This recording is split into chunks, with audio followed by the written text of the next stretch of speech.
we all set to go, everybody? Yes, sir.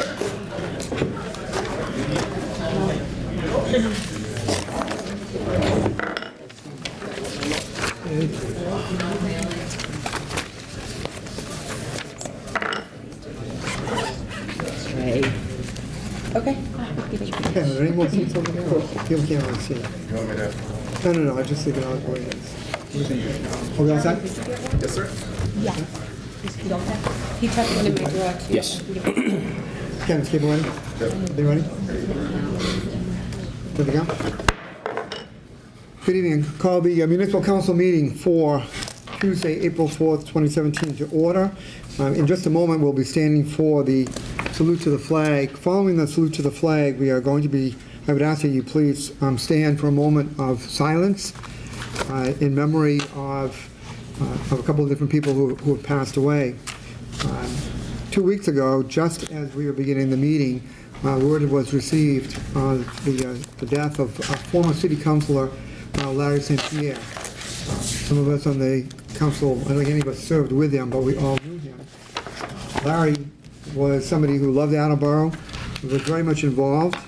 He was, among other things, the founder and past president of the Attleboro Land Trust, the board of directors for the Habitat for Humanity, a member of the Attleboro Historical Society. He also served in the zoning board, and he was also a former city councilman here on the municipal council. In addition to Larry's funeral was held later that week, held I believe on the 24th of this month, but we didn't have time 2 weeks ago because we just received word of his passing to really provide a proper tribute to him for his work within the city. In addition, 2 weeks ago I had mentioned I had had some conversations with the city's veterans director as well as with Councilor Hall several months back. Every now and then people will drive by City Hall and other city buildings and they'll see the flag at half-staff, and many times we get inquiries about why the flag is at half-staff, and sometimes people will actually come in to the building here and wonder why it's at half-staff. So as I announced 2 weeks ago, whenever the flag is at half-staff, we would take time at the beginning of the council meeting to identify why the flag is at half-staff, and then beyond that, to include those people in a moment of silence. There actually, in the past week, the flag has been lowered twice. If you notice, when you came in, the flag is at half-staff. For the flag to be at half-staff, this is something that has to come down from, for example, either the President of the United States, or here in the Commonwealth, it has to be the Governor. And the Governor has ordered that the flag be at half-staff. First one is actually in honor of Massachusetts State Senator Kenneth J. Donnelly, who serves in the 4th Middlesex District out of Arlington. He passed away on April 2nd. He is a colleague of Senator James Timilty and Senator Richard Ross, the two senators who represent us. And his funeral will be later this week. Late last week, if you drove by, and this was also on the news, so you may have heard of this one, the governor had ordered that the flags be at half-staff in honor of Army Corporal Jules Howderman Jr., whose remains were returned to his hometown of Holyoke and buried with full military honors. He had been, he'd been missing in action, during the Korean War, so it had been 67 years. It was interesting in some information that our veterans agent provided to read that he was only 19 and serving as a medic, and one of the most fierce battles of the Korean War took place at Chosin Reservoir, and he was among those that fought there, and he was among the 1,300 who were killed or missing in action. So his remains were only recently returned. Our veterans agent reminded me, and we were talking about this on Friday, that there is kind of a connection with the city of Attleboro in this respect, that during the Korean War, one of the soldiers from Attleboro that died was a man by the name of Bradford Tyndall. He had also served in World War II. He was captured and he died while POW. Some of you may remember seeing the plaque that hangs in City Hall. It currently hangs in the Veterans Office, that actually talks about Bradford Tyndall. He was a former War II city councilor prior to World War II. and he served during World War II, and then was called back to active duty during the Korean War, and ended up dying. And the veterans agent, when I was speaking with him, we're not sure if the remains were ever found and returned, as in the case of the corporal from Holyoke. So again, in a moment, we're going to stand and have our flag salute, and then I ask you to remain standing for a moment of silence and honor the memory of former Councilman Larry St. Pierre, State Senator Kenneth Donnelly, and Army Corporal Jules Hardeman, Jr. Stand. I pledge allegiance to the flag of the United States of America and to the republic for which it stands, one nation, under God, indivisible, with liberty and justice for all.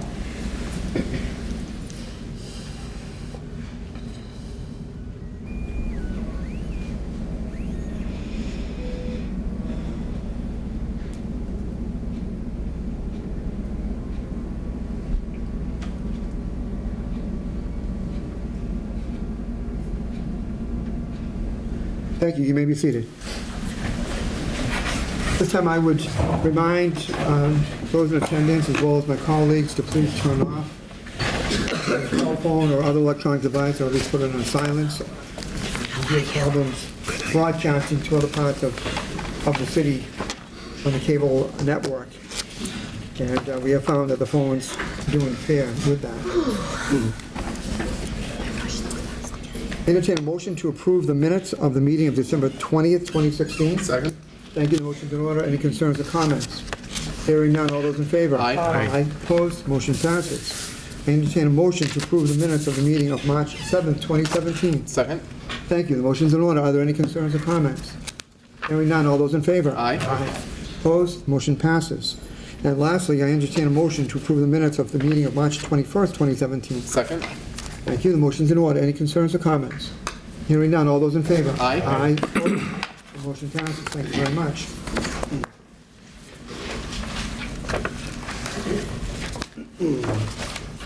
We have 5 public hearings that are scheduled for this evening. In a moment, I'm going to ask the city clerk to read the notice for the first one. If you are here to testify at one of the public hearings, we'd ask that you come up to the podium and that you state your name and address for the record, and that any comments that you make be delivered to the council as a collective body and not to any one particular individual councilor. Okay? I will first ask for those who are in favor, then those who are in opposition, and then those who are neither for nor against, but of information that would be helpful to the council in rendering a decision. So at this time, Mr. Withers, if you would read the notice for the first public hearing, please. Certainly. Public hearing relative to the following, that Section 10-4.11, isolated stop signs, amended July 23, 2015, of the revised ordinances of the City of Attleboro, be amended by adding the following in alphabetical order. Northbound drivers on Thatcher Street at Snell Street. Thank you. On this particular public hearing, I just wanted to make mention that we had a public hearing about 2 months ago, approximately, on this item. And the information that was provided during that public hearing, the council used to approve the request of the stop sign. 30 days later, after we voted, when the Public Works Department went to put up the signs, they discovered that the coordinates were wrong. Instead of saying north to south, they said east to west. So because it's in the ordinance book, we are required to have a public hearing on any changes in the ordinance book. So if you are here relative to this particular item, you don't have to get up and repeat what you said. This is more, I think, a technical housekeeping measure that we have to do in this format. But rest assured that the comments that you made, the decision to put the stop sign, something unusual that has come up in the last 30 days. So you don't have to come up if you don't want to, but if you're here, we will gladly listen to you. So again, this one deals with the stop sign at northbound on Thatcher Street at Snell Street. Is there anyone here to speak in favor? Anyone here to speak in favor? Is there anyone here to speak in opposition? Anyone to speak in opposition? Anyone to speak neither for nor against? Anyone to speak neither for nor against? Hearing none. Council PORRECA, do you see any need to continue this public hearing open? I do not. Thank you, President. So again, based on past action as well as recommendation of the Chair of the Transportation Committee, I'm going to declare that public hearing closed, and we move on to the next public hearing. Public hearing relative to the following. That's Section 10-4.11, isolated stop signs, amended July 23rd, 2015, of the revised ordinances of the City of Attleboro be amended by adding the following in alphabetical order: westbound drivers on Edgewood Avenue at Magnolia Street. Thank you. This is the same situation as the other one, it's just a different location. Is there anyone here to speak in favor? Anyone here to speak in favor? Is there anyone here to speak in opposition?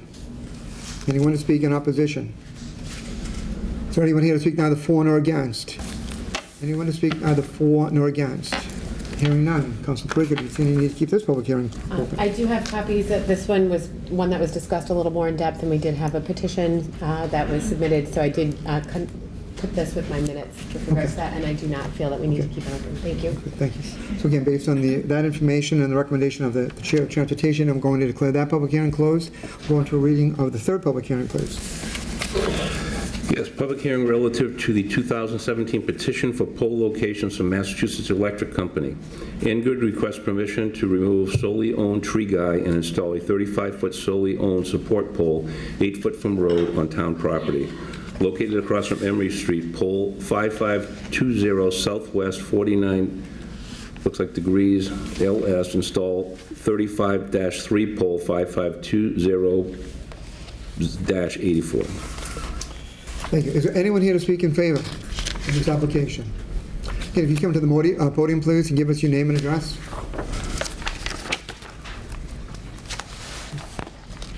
Good evening. My name is Michael Parent. I work for National Grid, 245 South Main Street, Hopedale, Massachusetts.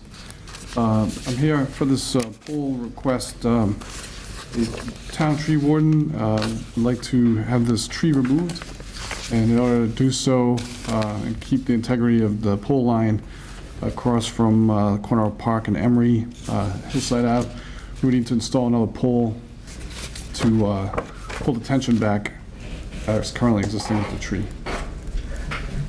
Okay, thank you. Councilor Jackson. So, hi, Michael. So the pole is replacing the tree, basically, just to hold the wire up? The line that goes down Hillside Ave has tension if there's nothing on it, so it would be pulling back in the opposite direction.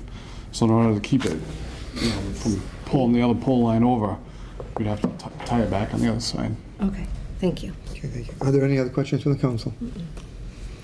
I should add that there was some confusion when we saw the original application regarding exactly what the plan was. I'll admit I was among those that went out and took a look at it, and it became a little bit clearer. My understanding is that when you put up a pole, that I think they're going to be putting a sidewalk up there, so they want to make sure that it's coordinated. Are you aware of that? Correct, yes. I saw that email this morning before I came in today. I spoke to the designer that came up with this plan, and she said just to let the council know and the DPW know that he needs to go out there and reposition the pole based on the sidewalk, and actually probably a pretty good plan. If somebody from DPW met someone out there to discuss that, I believe the pole was staked before the winter time.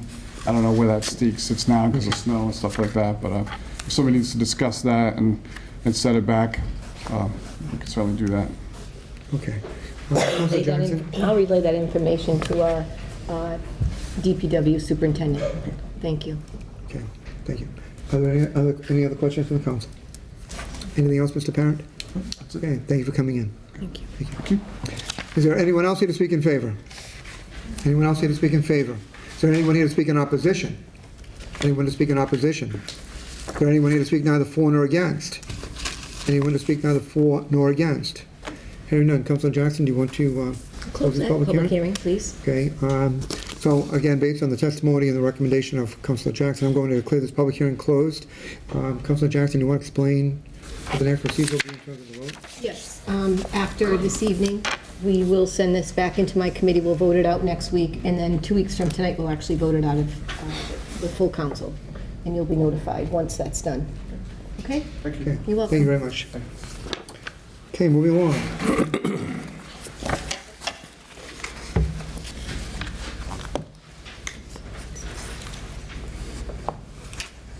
Number 4. public hearing relative to the administration's proposed program year 2017 Community Development Block Grant Entitlement Budget for the CDBG entitlement year July 1st, 2017 through June 30th, 2018, the proposed program year 2017 Annual Action Plan, and to request that the mayor, on behalf of the City of Attleboro, be authorized to submit to the Department of Housing and Urban Development the proposed CDBG budget and proposed activities to be undertaken during the upcoming CDBG entitlement year. Thank you. Is there anyone here to speak in favor? Yes, good evening. Dorothy Brissett, Community Development Director for the city. Thank you. Before you begin, I need you to declare that one of the items that will be presented tonight is the Literacy Center, and I need to disclose that I am a member of the Board of Directors at the Literacy Center, and I'm also a tutor over at that location. I have filed all the appropriate paperwork, but I needed to disclose that verbally before the session began. Councilor Hall? Yes, it's also that I am on the board of directors. Thank you very much. Thank you. So I'm here this evening to present the Community Development Block Grant Budget to Council. I have a little bit of a different presentation this year. I wanted to switch things up. I didn't want everybody getting bored with me. So I have a PowerPoint presentation. I do have copies of the slide if everyone needs something to follow along if you haven't received it. So the City of Attleboro has been a recipient of block grant funds since the late 80s. In the last few decades, we have received well over, I apologize, my seems to be working here.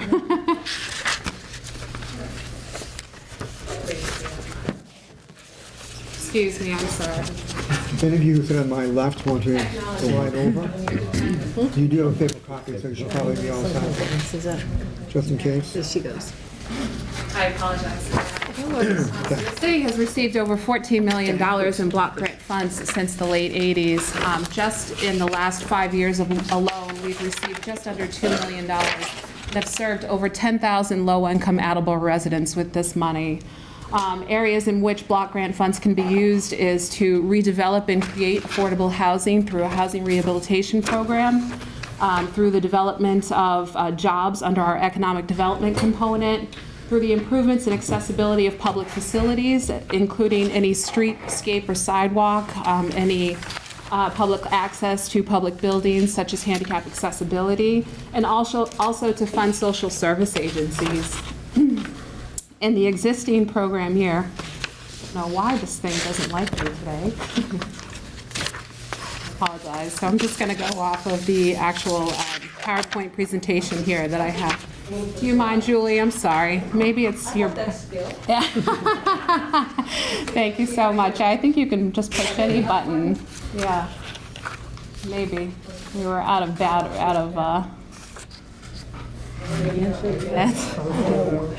That's okay. My first attempt at a PowerPoint presentation isn't going so well, so I apologize. Oh, here comes positive reinforcement. Is it the battery? So in the meantime, I'm just going to move forward here. In the current program year 2016, we are well on our way in meeting our goals set for this year. Just in the late summer, early fall of last year, we assisted 3 single-family homes with emergency repairs. These repairs include the replacement of a heating system in someone's house. It was early winter, and the individual called our program to indicate that they didn't have any heat due to a failed heating system, so we were able to assist with that. What's that? That and that, okay. We went through this already. We also were able to replace some roofs on 2 single-family homes. One roof in particular, the one that is pictured here, was probably a good 10 years past its expiration, and it was a pretty substantial amount of work that needed to be done, along with some mold remediation. So if not for our program, we would have an individual who is retired, a widower, living in her home without the ability to support her property. So for that, we were able to complete that project. Also, throughout the program year, we were able to do some lead abatement to a multifamily home. In replacement for the work that we did, we gained one affordable housing unit for the term of 20 years. This means that a person who lives of average income can now afford to have their family and their children here in our school system and live in an apartment that meets minimum housing quality standards, doesn't have any lead, and also is paying an affordable amount of rent based off of what they make on an annual basis. The Attleboro Housing Authority was able to use some CDBG funds to leverage additional state money to do some energy efficient repairs to some new windows to 30 elderly housing units. So for a small amount of $70,000 that was allocated in CDBG funds, the state was able to the Housing Authority was able to leverage an additional $1 million to get that project completed. Also through the Here we go. A new and exciting project that we worked on this year through our economic development component was the opening of Attleboro's first microbrewery.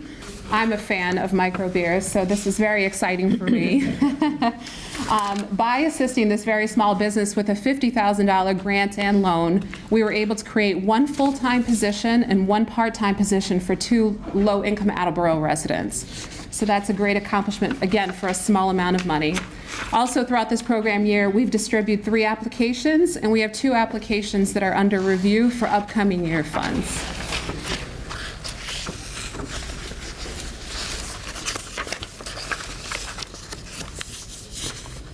I think I must have been out sick the day that I presented in school because I can't seem to get this thing to work. Here we go. All right. In the early fall of this current program year, and also in the early fall of the program year, we were able to do 2 public facility improvement projects. We completed the replacement of a roof at the Literacy Center.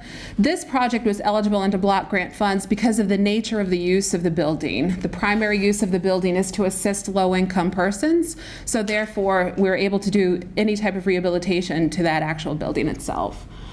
In an effort to make the downtown a little bit more accessible to persons with handicap disabilities, we have done some reconstruction work to the Emery Street sidewalks. One side of the street was covered with block grant funds, and the other side was covered with the city's Chapter 90 budget. Okay. Just in this category alone, we're able to serve over 4,800 people. There was just under $100,000 allocated to those activities. In block grant year 2016, we funded 6 social service agencies. As some of you may know, the social service agency category is capped at 15% of our total allocation plus 15% of any program income collected. So we received about $410,000 with about $30,000 in PI, which means we had about $60,000 to expend in social services. For that $60,000, we've served 700 low-income Attleboro residents. We've provided child care vouchers to working families. We've provided some elderly health care counseling. We've supported our local food pantry. We've offered some credit counseling services, some elderly legal services, and also some English classes to any of the city's newcomers. Though the community development the City of Attleboro is not the administrative agency of the home program, we are a proud member of a 14 community consortium that applies for these home funds, and also that is a direct recipient of the money. So the persons of Attleboro are able to apply for money in areas such as housing rehabilitation in an effort to create affordable housing, and also to provide, to apply for funds for homeownership opportunities. Because the city runs a successful CDBG in-house rehabilitation program, the majority of the rehab projects in Attleboro are done through CDBG in an effort to expend those funds first. So the opportunities that have been made available to city residents have been mainly through homeownership opportunities. And on average, with home funds, we assist 2 to 3 homeownership projects a year.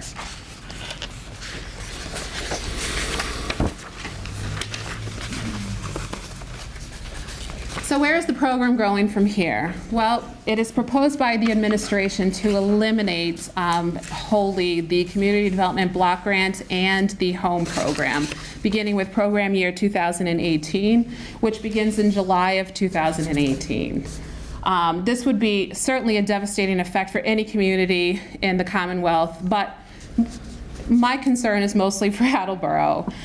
Just on average, if you can see here on the screen, the average income for the persons in the HUD medium income area that is calculated to use for benefiting individuals, the average income for a family of 4 is $72,800. And the block grant funds that we've been using primarily serves families of 4 that are $42,500 or less. So we get a very small allocation, but the need is here, and the families that we are serving are well below what the average income is for this area. So that the loss of this block grant would be devastating for our city. Moving forward, the final numbers for program year 2017, which have not been released at this point. The program year begins July 1st. Typically, we have an idea as to how much we're anticipating on receiving and what we can apply for, but at this point, the final budget has not been released. Because we are required to do a public hearing and to begin a 30-day comment period prior to the submission of our plan, I am moving forward with proposing that we are going to anticipate receiving level funding, which is $410,820. This is the same amount that we received in the current year, and we're going to plan based off of that. Once the final numbers are released, I will certainly inform council of such. And also, once the time comes to have a final vote, I would respectfully request that if the numbers hadn't been released at that point, that there's certain verbiage that's used in the vote to allow for administration to either proportionately decrease or increase the funds throughout each category. So a public hearing was held on January 25th.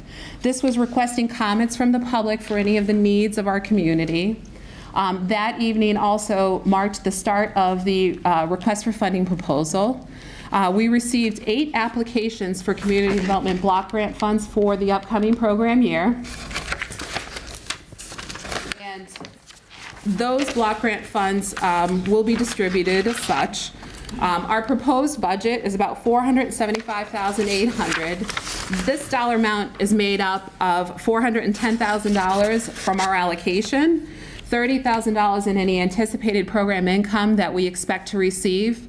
These funds are funds that were lent out through housing rehabilitation multifamily projects and also to economic development opportunities that are being paid back. So there's some grant and some funds, some loans, and the loans are being paid back, and that's what that program income number represents. We also have about $35,000 in unobligated funds that we would be looking to deobligate from those projects and reobligate in the upcoming year. So that gives us a total budget of $475,820. The maximum amount that's a lot for our administration is 20% of our entitlement. So we're requesting that we set aside $82,000 for the administrative budget. That supports my salary along with any of our fringe that the city is responsible for paying, the block grant reimburses. The housing rehabilitation component of it, I'm requesting that we support that with $227,820. We received an application for some development of new affordable units here in Attleboro. It's an exciting project for us, and by funding it with $150,000, we're able to gain an additional 30 affordable units for 20 years. So it's a great way, again, to use a little bit of money for a big impact. I want to also request that we continue to fund our housing rehabilitation emergency program. By doing so, we would be able to do 2 to 3 single-family emergency projects as needed. Again, replacement of roof, replacement of heating system. We do have an application currently on our waiting list for the remediation of some mold on a property with a child who has asthma. So that is a project that we're holding off on to fund in the upcoming year. I would also request that we fund the continued support of our housing rehab consultant. This person is brought on to do our housing inspections. This is all part of operating the housing rehabilitation program. HUD requires that we do formal inspections, we do cost estimates, we have a person on staff that reviews any of the quotes that come in for the projects that we're working on to ensure that they're reasonable and that the funds that are being used aren't being mishandled, essentially. So I would request that project or that person's position continue to be funded. Under the economic development component, I would request that we fund $100,000 for 2 new economic development projects. Each project would be capped off at $50,000 per project with $25,000 in grant and $25,000 in loan. With these 2 projects manifesting, we would generate 4 new full-time positions for low-income Attleboro residents.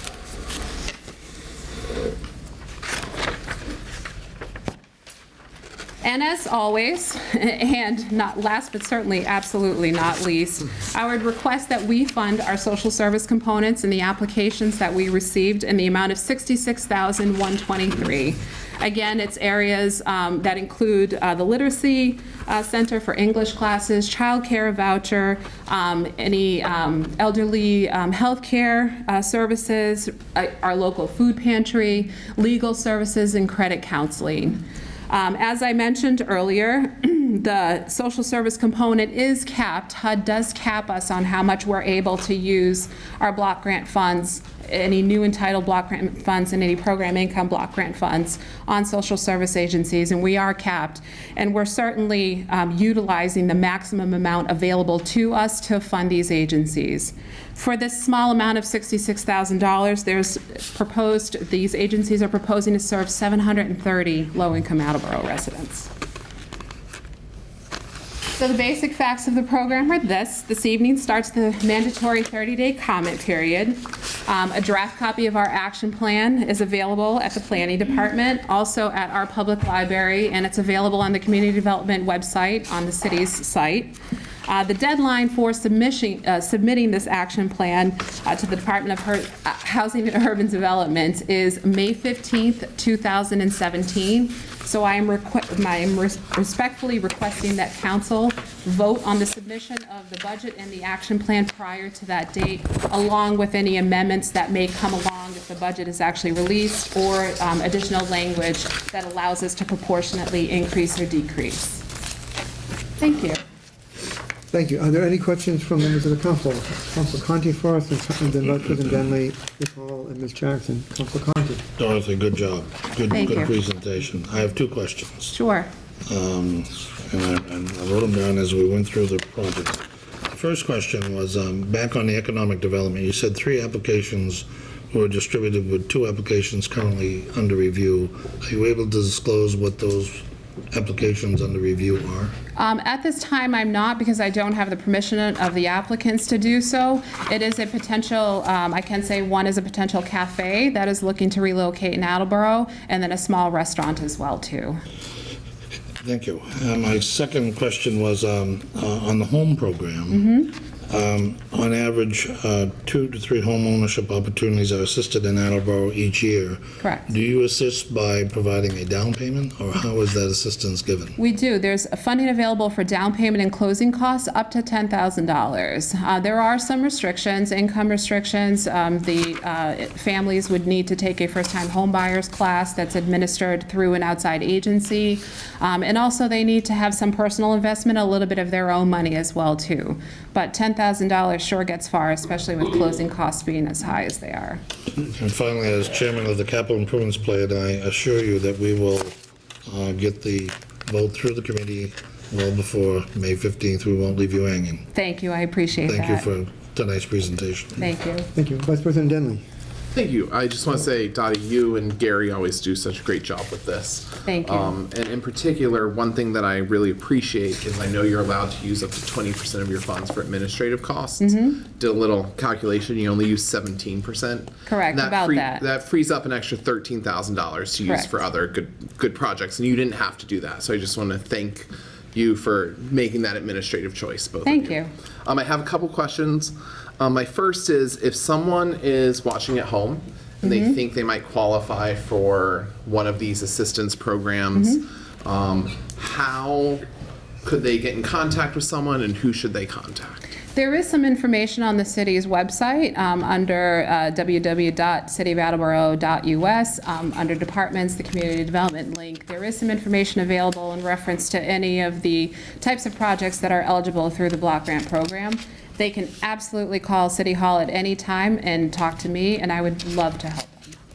Okay, and thank you. Also, for the social service organizations, I know you have a very kind of cut and dry by the books application that gets graded by points. Can you just give us like a 1-minute rundown of if you have a social service organization in the city and you want funding? Sure. How in a future year they might apply and how that might be graded? Sure. So various social service agencies are contacted either via email, by phone, or with public notification in the paper. There is an extensive, as you mentioned, an extensive application that requires documentation just on the federal, the financials of the actual organization, the ability to administer that program, whether or not they have administered block grant funds in the past and they're familiar with how the block grant guidelines work. There is a point system that we do use, all solely based on what the request is versus the number of persons served, and the type of category in which that project would be eligible under the block grant program. Once we go through that process, there is a 3-person committee that reviews the applications again and then comes up with a recommended budget and presents it to council. Thank you. And then just my last question Sure. is, for those of us who have sat here even for just 2 years, we all know how important the CDBG funding is and how It is. far this city makes it go. So my question is, I mean, I personally was kind of scared or frightful when I heard about the possible elimination of CDBG funding in federal budgeting. Sure. Does your department, or do you know if the city has, any plans to lobby in favor of keeping CDBG funding? I know we're really low and they're really high in government. And my second would be, if CDBG funding is eliminated, do you have a backup plan? Do I personally have a backup plan? Does the department, or, I mean, do you have one yet? I'm going to Disney World. No. Administrative. As far as your first question, the City of Attleboro is a member of the National Community Development Association. We pay annual fee into that association, and we have the most up-to-date reports on the block grant program and the home program and what's happening. At this point, it's very sobering and quiet. We don't have a direct feel as to where the block grant program may be going, beginning with program year 2018. There was a little bit of a concern as to why the 17 budget hadn't been released yet. Usually we have an idea at this point how much we can apply for as a community. That budget has not been released yet. So there's a little bit of a concern on that factor as well too. But it's our understanding that we are in good position for level funding for this year. Not sure what's happening next year. We have signed on to several letters of support for the program. I do know that we've mailed various letters to our House representatives in support of the program and what the program means for Attleboro. So we are lobbying as much as we can on a local level in connection with the National Community Development also. So we are lobbying as much as we can. As far as future plans for what the administration has, there hasn't been any formal discussion. We have had some informal talk about where we're going to go, but nothing formally in place at this point. Just again, thank you, and Gary, for your hard work, and Thank thank you you. for answering my questions. Thank you, sure. Council Hall. Yes, before I start thanking you, I do want to also disclose that I am also on the board of directors of the Robbins Children's Center, which I do see along with the so Literacy Center, Robbins Children's Center, is closed. Okay, And thank you. now that I've got that done, again, I want to thank you for all that you've done. I've worked with some individuals personally a couple of different programs that people that got some help from you on a lot of different, I know I've been back and forth to your office a few times. It's a wonderful thing. It has brought some business into Attleboro, and that's just an incredible thing. So it's a successful program, and thank you for all that you do. Thank you.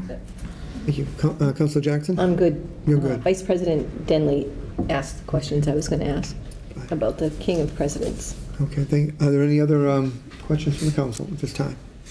Okay. Thank you, Dorothy, for coming in. Thank you. Thank you for your presentation. Is there anyone else here to speak in favor? Good evening, Council President, members of the Municipal Council. For the record, my name is Gary Ayrassian. I'm the city's Director of Planning and Development, and I also support the block grant program that Dorothy has presented this evening. It was not my intention to speak, however, I just wanted to follow up on one of the questions that Councilor Denlea posed, and I want to thank you for asking the question in terms of, has the administration begun any discussions on the future of the program should the Trump administration actually follow through and those funds be eliminated the following fiscal year, following program year. So as Dorothy said, we did have one discussion, the mayor, myself, and Dorothy, about 2 weeks ago, but I do want to let you know that the mayor is certainly, he's very concerned. He and I have had a few discussions on it. I'm not at liberty to disclose those at this point. I'm probably going to discuss it a little bit more when we have the budget discussion for my department when I reappear before the Municipal Council. But I do want to let you know that the mayor and I have had some discussions on that. We want to start that early. We want to have a game plan together.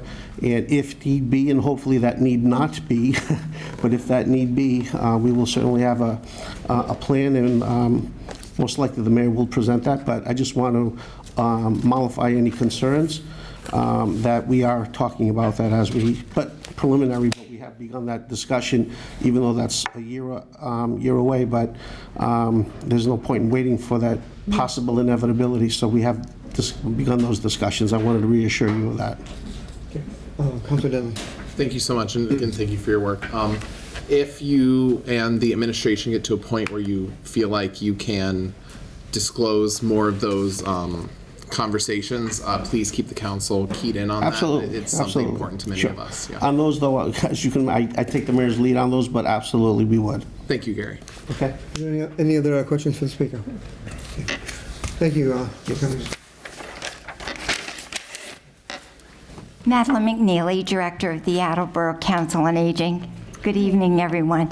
You know, as I was standing here listening to several of the comments, before I received the call from Dr. Brissett informing me that we had been placed in the grant process for the $13,000 for the Shine Outreach Counselor, I had received a call from the State Department, the Executive Office of Elder Affairs, alerting me to the fact that in the federal budget, the Shine program was targeted as being completely eliminated.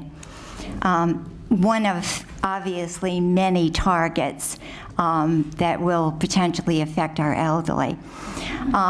Most of you are familiar with the Shine program. The Attleboro Council on Aging began becoming involved in 1985 as the regional host agency for what initially was a volunteer program. And it was designed to provide non-biased healthcare counseling to Medicare beneficiaries and the disabled. We continue to do that. However, as I've been involved with the program and writing the grants, and they are all grants, the program has become extremely complex. What started out with a few healthcare plans for people to choose now is driven by 45 or more different plans with all sorts of different complex changes, deductibles, co-pays, formularies that can change without notice. We deal with a lot of people that are in a crisis, that need medication, that their insurance are denying them. We do a lot of Medicare appeals. We do a lot of bill solving for people that are in catastrophic crises with their health. But I think most importantly, through this particular grant, we have served over 300 low-income seniors, the majority of whom are sustaining themselves on Social Security, probably to the tune of $13,000 to $15,000 annually. And every dollar that we can save them is obviously a dollar they can spend back in their community enjoying themselves. So I want to thank the community development for continuing to support our program. I believe it's been 10 years. And I would like to add that it's a very rigorous process to apply for the grant, but also on the other end, the requirements that the grant, it's a monthly reporting, we do audits, we get on-site audits, as well as, a lot of backroom work, if you will, to keep these grants viable and to be able to apply year after year. So it's a wonderful program. I would be really upset to see it go, and let's say a prayer that it doesn't, along with many of the other funds. Thank you. Are there any questions for the speaker? Thank you, Madeline.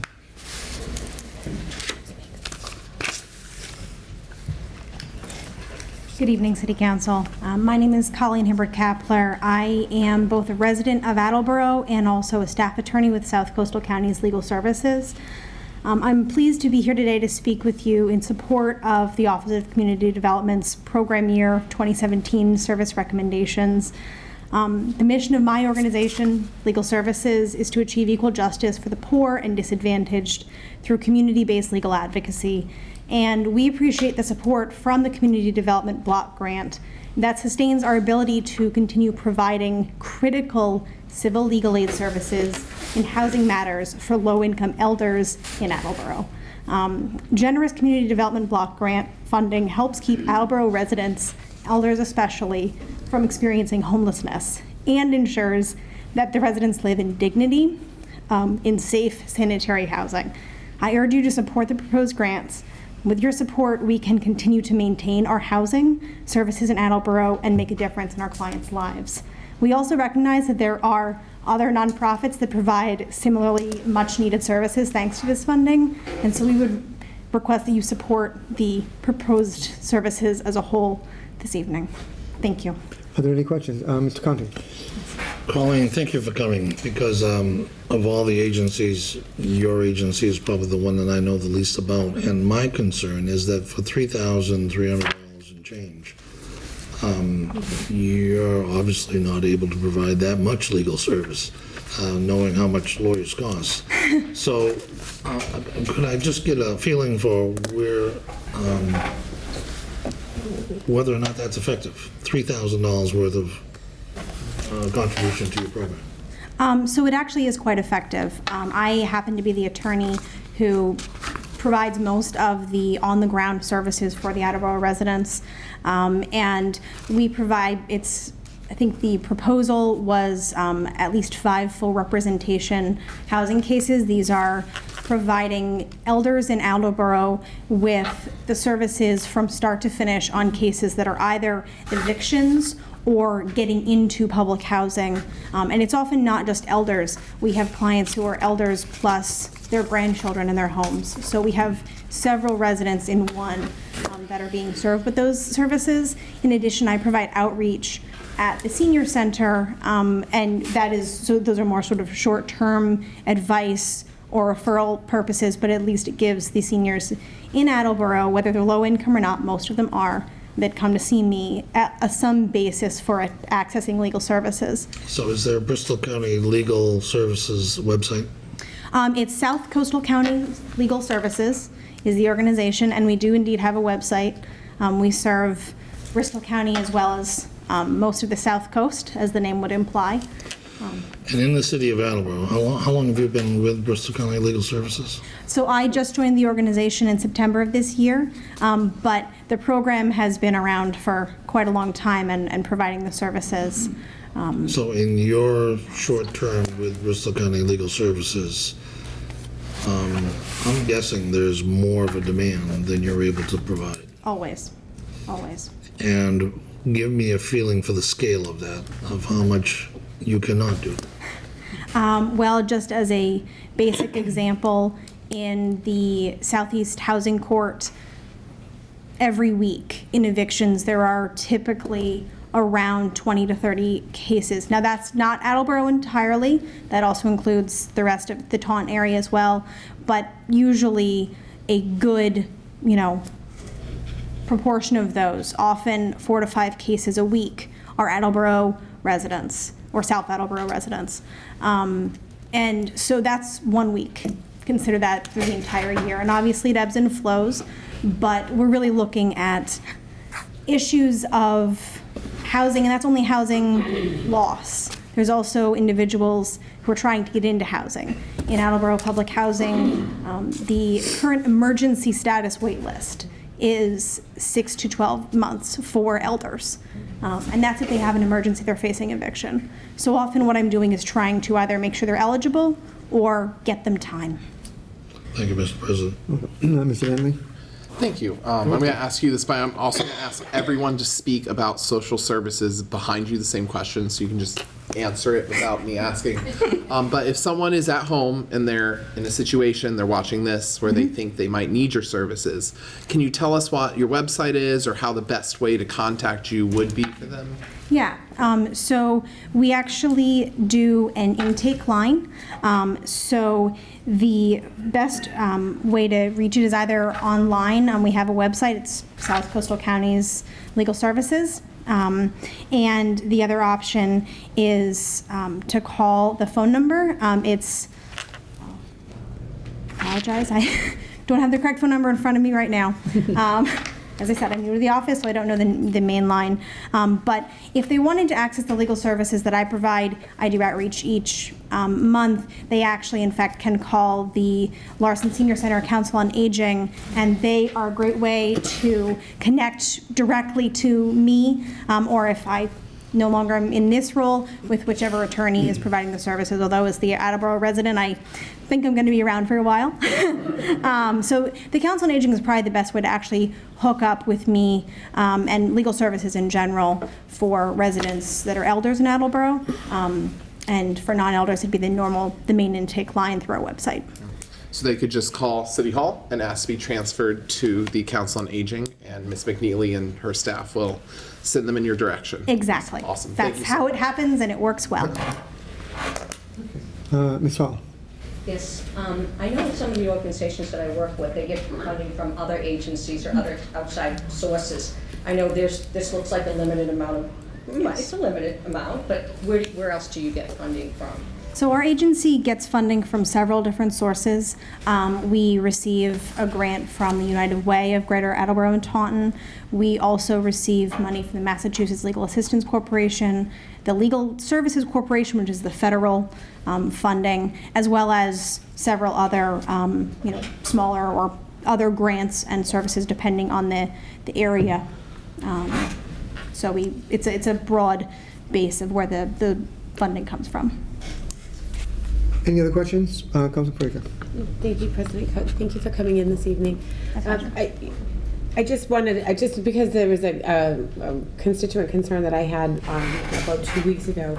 Are you specific to elderly law, or you can help? I know that there's a severe shortage of housing in affordable housing. For individuals who are not elders. Can they contact you as well? So our organization, South Coastal County's Legal Services, does provide a broad range of civil legal services for low-income individuals. Our program for elders is a little bit more comprehensive because of, in large part, the Community Development Block Grant funding that we can provide. It gives it extra assistance, but we do provide services. It's a wide variety. I myself do housing and work with elders. There are other attorneys who do other areas of law. So that'd be through our website. Thank you. Yeah. Madam McNeely, I saw you, can you add some clarification to the question that Mr. Denlea asked I relative to apologize, this? what was the question, Frank? Could you add some clarification? I know that Councilor Denlea asked about Yes. how to contact, and your agency Yes. was mentioned. Yes. Can you add some clarification to that? Yes, Before the speaker I said- just wanted to say that we have been privileged to have access to South Coast Legal Services through a grant through Bristol Elder Services, which is the state home care agency.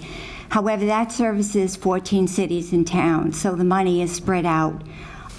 Through the Community Development Block Grant funds, we have had a clinic, a monthly clinic that we can provide easier access for our seniors that need the help. And it has worked very successfully. I believe we've had over 55 seniors this past year that have participated and benefited from the legal services availability. Anyone can call the Council on Aging if they have any questions, 774-203-1900, that's my line. We do a query as to why they're calling, and we can redirect them to the appropriate resources. That's it? No, yeah, thank you so much. Thank you. Are there any other speakers for the speak? Yes, Councilor Hickman. Thank you very much for coming in. So what was the amount that the community block grant that you're receiving? I It's $3,306. Okay, and just, I'm listening to some of the other questions. So for that service, obviously, you will have to have the clients contact you. So you're basically pulling in other money from other services, agencies. We're giving part of the CBG grant to help our seniors, obviously, because that's why you're here this evening, because the services provided are directly to impact the senior center. I'm going to have to get back to you for some more questions. That's fine. Because I just want to make sure I know, as Mr. Conti said, $3,000 is kind of maybe a drop in the bucket, holistically as the big amount. So you're basically saying that you're verifying we will have your services provided, that there's no minimum or maximum numbers of individuals that need your help. Do you have any numbers that we've worked with you in the past? Have you been working with us, obviously? I can answer that if that's okay. Thank you for the question. I just want to see how we are impacted, obviously, because I've worked with Madeline on other issues for neighbors or seniors. And I know 3,000 is a large amount, but it is an amount, so we're actually benefiting more overall.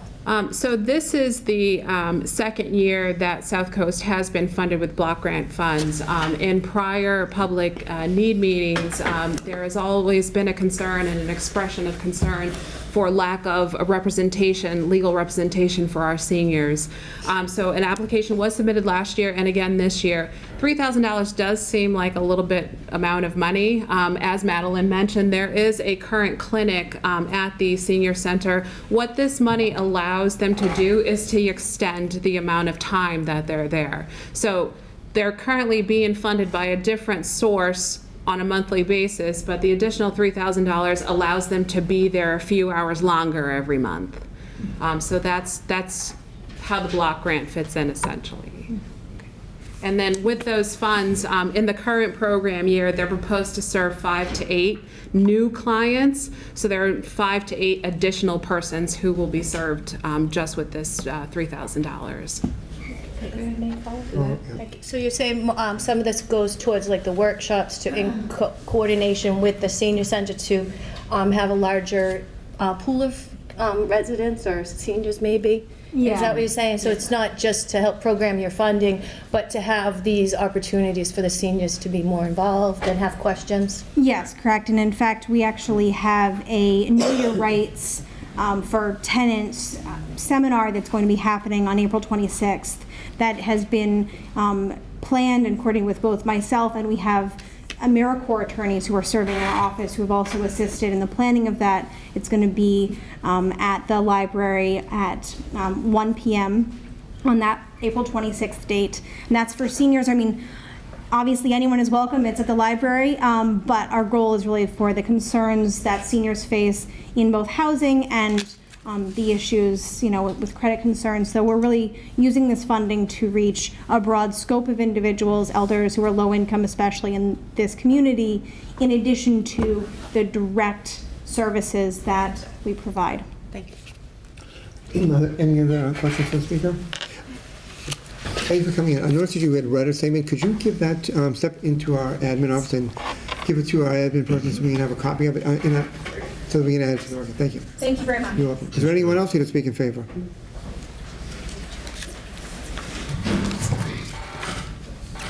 Good evening. My name is Leanne Hanfield. I am a senior project director for Wind Development, the proposed developer for the 67 Mechanic Street redevelopment. My address for the record is 1330 Boylston Street, Boston, Massachusetts. I'm here to speak in favor tonight of the proposed CDBG program year budget as presented by Dorothy. Our project is proposing to create 91 units of mixed income housing for persons 55 and older at the mill on Mechanic Street. To create affordable housing, it really takes a village, and to create affordable housing of a magnitude and a size that can really create an impact on a community, it takes even more. And to that end, we are seeking the CDBG funds to complement our efforts and to create these affordable units at the property. As Dorothy mentioned, we're seeking the $150,000 to create 30 units of CDBG units, which would be affordable for 20 years. We view that as a true lasting impact, a meaningful one, and therefore it makes sort of an efficient use of an already stretched resource. In an environment where all housing resources up to the state level are all stretched, every bit helps to really bring to fruition these projects. And the CDBG funds in this case are a critical component of that feasibility. We look forward to working with the city on this effort, complementing the revitalization efforts of the city, and we thank the Community Development Office for their continued support of the project and look forward to the implementation of affordable units with the help of CDBG. Are there any questions? Councilor Hall. Just a comment. I know I want to thank you, and I'm really excited about this project because as I came into my committee, Yes. okay, and I Nice to see you actually again. went over and talked to the folks over at Council on Aging and to the Veterans Office, who both informed me how needed these income-based units are. They have waiting lists, so I'm very, very excited. When are you breaking ground? ASAP. Get to the point, too. Yeah, really are happy that someone's going to come in to do that, so appreciate it. Any other questions? Councilor PORRECA. Just very brief, so your units would be 55 up? 55 and older, yeah. Which is a little bit different. Some of the other elderly housing is 60 and older. So this would open up, there's like a little gap in there. Yeah. So that would be... There are some, I'm familiar with projects that have been either 62 and up or 55 and older. 55 and older is really what the state defines as elderly housing. Sure. I think at one of the other meetings this had come up as well, and we had actually had some statistics. The median age is really not 55 in these projects. It sort of shifts upward. Sure. It has a trend, but technically they would be allowed to live, at 55. So there's it has become my understanding that there is a need not only for affordable housing across the board, but additionally for individuals who aren't classified as seniors. Right. There's like this little pocket of people that Empty seem to be nesters slightly underserved, and so this would actually open up some additional possibilities for them. So I wish you the best of luck and thank you. Thank you.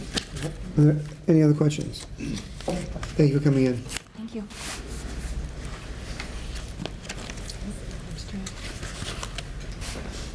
I'm Joan Ritchie from the Literacy Center, 80 North Main Street, Attleboro.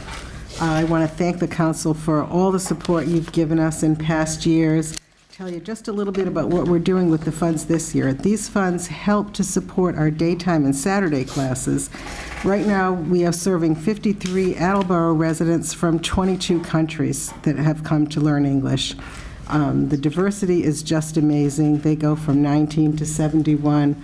Many of them are parents of children who are in the Attleboro schools. What they have in common is poverty, and it's without English, there's no way out. So we look at this as building a better community and the first step to financial self-sufficiency that we hope will come. We're very concerned about the following year, naturally, and many of our funding sources, but we really welcome you to come anytime and see just the camaraderie that exists there. Okay. Thank you. Are there any questions? Council Conlon? So I'm a foodie, and I understand you have a fundraising event coming up? We do. April 26th, the International Tasting. We have 17 restaurants and chefs who volunteered to come and serve food that night, and tickets are available at the Literacy Center. So we hope to see you. Thank you. Thank you, Mr. President. And anybody who's interested, if you just give us a call, 508-226-3603, and come in for an intake. All of our services, most of our services are completely free of charge, and there should be no barriers. We have daytime, evening, and Saturday. We serve about 500 students a year overall. Yes, I think you just answered my question. So if someone has a friend or a neighbor who might be benefited by the use of the Literacy Center, they can call what number? 508-226-3603. All right. And some of our ESL students have many talents in education in their native country, but they need the English first to be able to put it to use. Thank you. Thank you. Questions? Thank you. Is there anyone else who can speak in favor? Dorothy, is that for the people that you know that are coming in? That's okay, all. thank you. Yes, thank you. Thank you. Okay. So if there's no one else in favor, is there anyone here to speak in opposition? Anyone to speak in opposition? Is there anyone here to speak neither for nor against? Anyone to speak neither for nor against? Hearing none, Council Conley, do you see any need to keep this public hearing open? I think we can close it, Mr. President. That's him.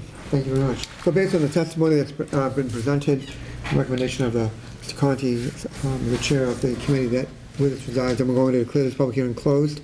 Again, we have the deadline date of the 15th, so this will now be dealt with at the committee level and then making a recommendation for the full council. Thank So, you. for Thank you coming. very much. Thank you. So, Mr. Withers, do you want to read the notice for the last? Certainly. This last one is a public hearing to amend Section 16-20 of the revised ordinances of the City of Attleboro, which is restricted use of Orrs Pond and Manchester Reservoir. Thank you. Is there anyone here to speak in favor?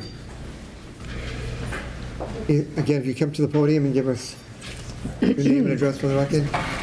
Don't be shy. Sorry, what in favor of? This is in favor of the ordinance. Change it. It's in favor of passive recreation. Right, in favor of the passive recreation. Hi, Hi, good Janice evening. Markey, 55 May Street. I'm sorry, I didn't get it. I don't have anything. Could you give your name again, please? Yes, Janice Markey, 55 May Street. Okay, thank you. I don't have anything prepared. I was here a couple years ago. I'll basically reiterate what I said then. We have an amazing resource available to us, and I think that the city should utilize that resource. I'm a taxpayer, I'm a dog walker. I like to use that facility, that area, and it's irritating that we can't use it, and I think it's irritating that we as a city can't come together and figure out a solution that serves the Beagle Club Road residents and that serves all the taxpayers, because I think it's ridiculous that the rest of the taxpayers are closed off from that facility that we're paying to maintain. Thank you. Are there any questions for the speaker? Okay. Thank you for coming in. Okay, thanks.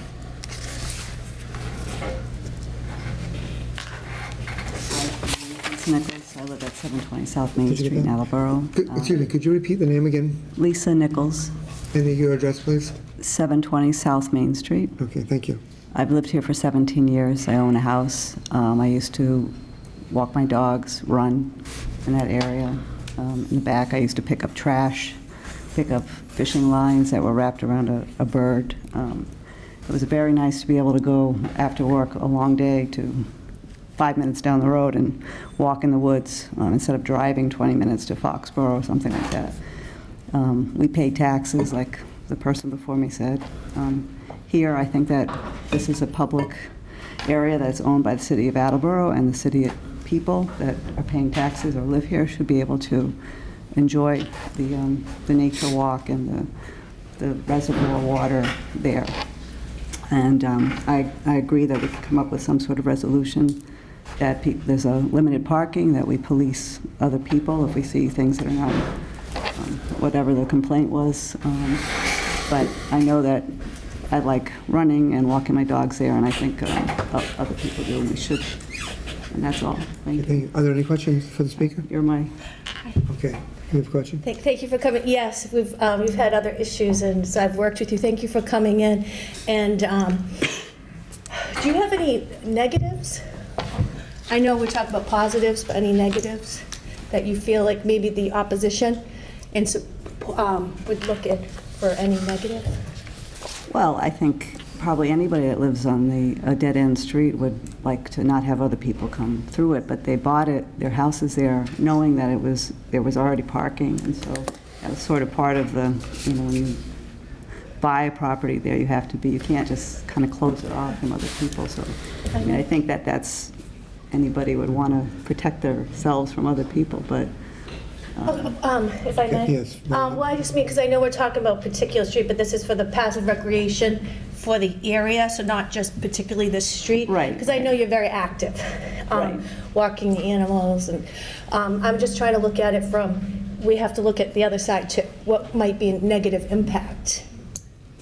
Well, I think that those trails have been used for years. Before I even got here 17 years ago, I found them used, so I don't think there was any, I'm not sure what the negative impact was, except for a little bit of, any kind of impact that you have on a trail, which is, it's actually worse for if you have bikes or motorcycles, that type of thing. It erodes much worse than just walking or running. If people leave trash, obviously that's a huge impact, but that's the same anywhere, a city. If people throw their trash out, it's not nice to do. Thank you. Any questions for the speaker? Okay, thank you. Thank you for coming in.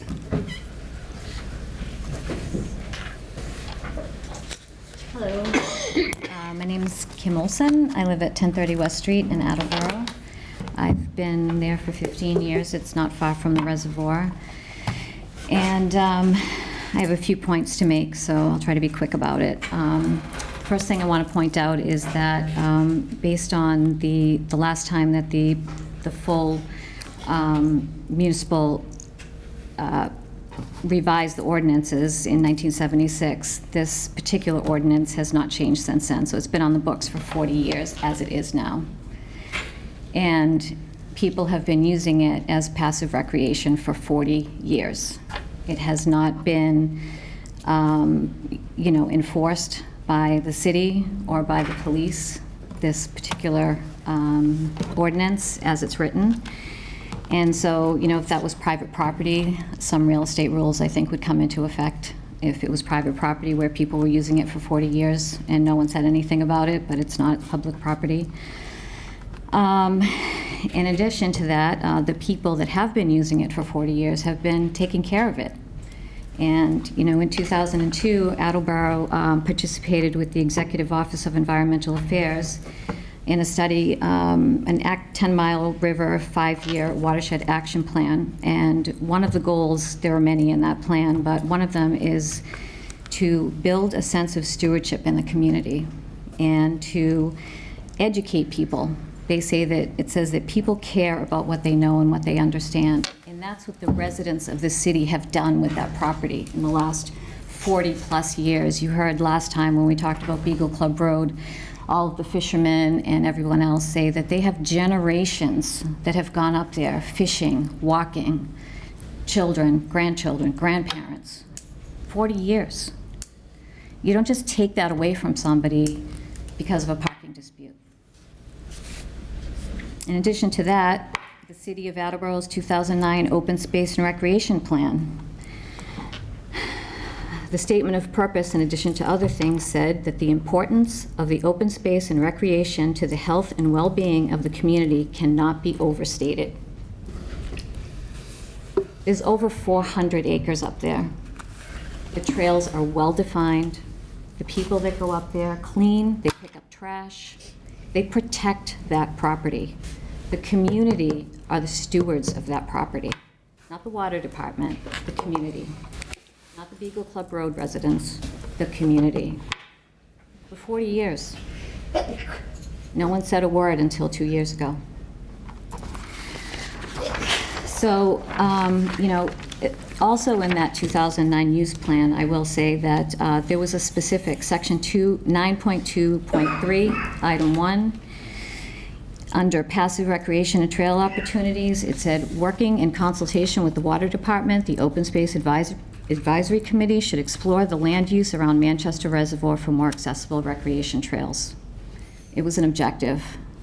And I was told that the superintendent of water said no at the time. And I understand there's concerns about the fact that it's the public water supply. But there again, I will say that that is the whole point of having the public out there because they care about it. That's the stewardship aspect. We're watching it, we're cleaning it. We want our water supply safe too. You take the people out of there, you tell us we can't go in there. Most people, most law-abiding citizens are gonna do that. And then what? Nobody's watching it.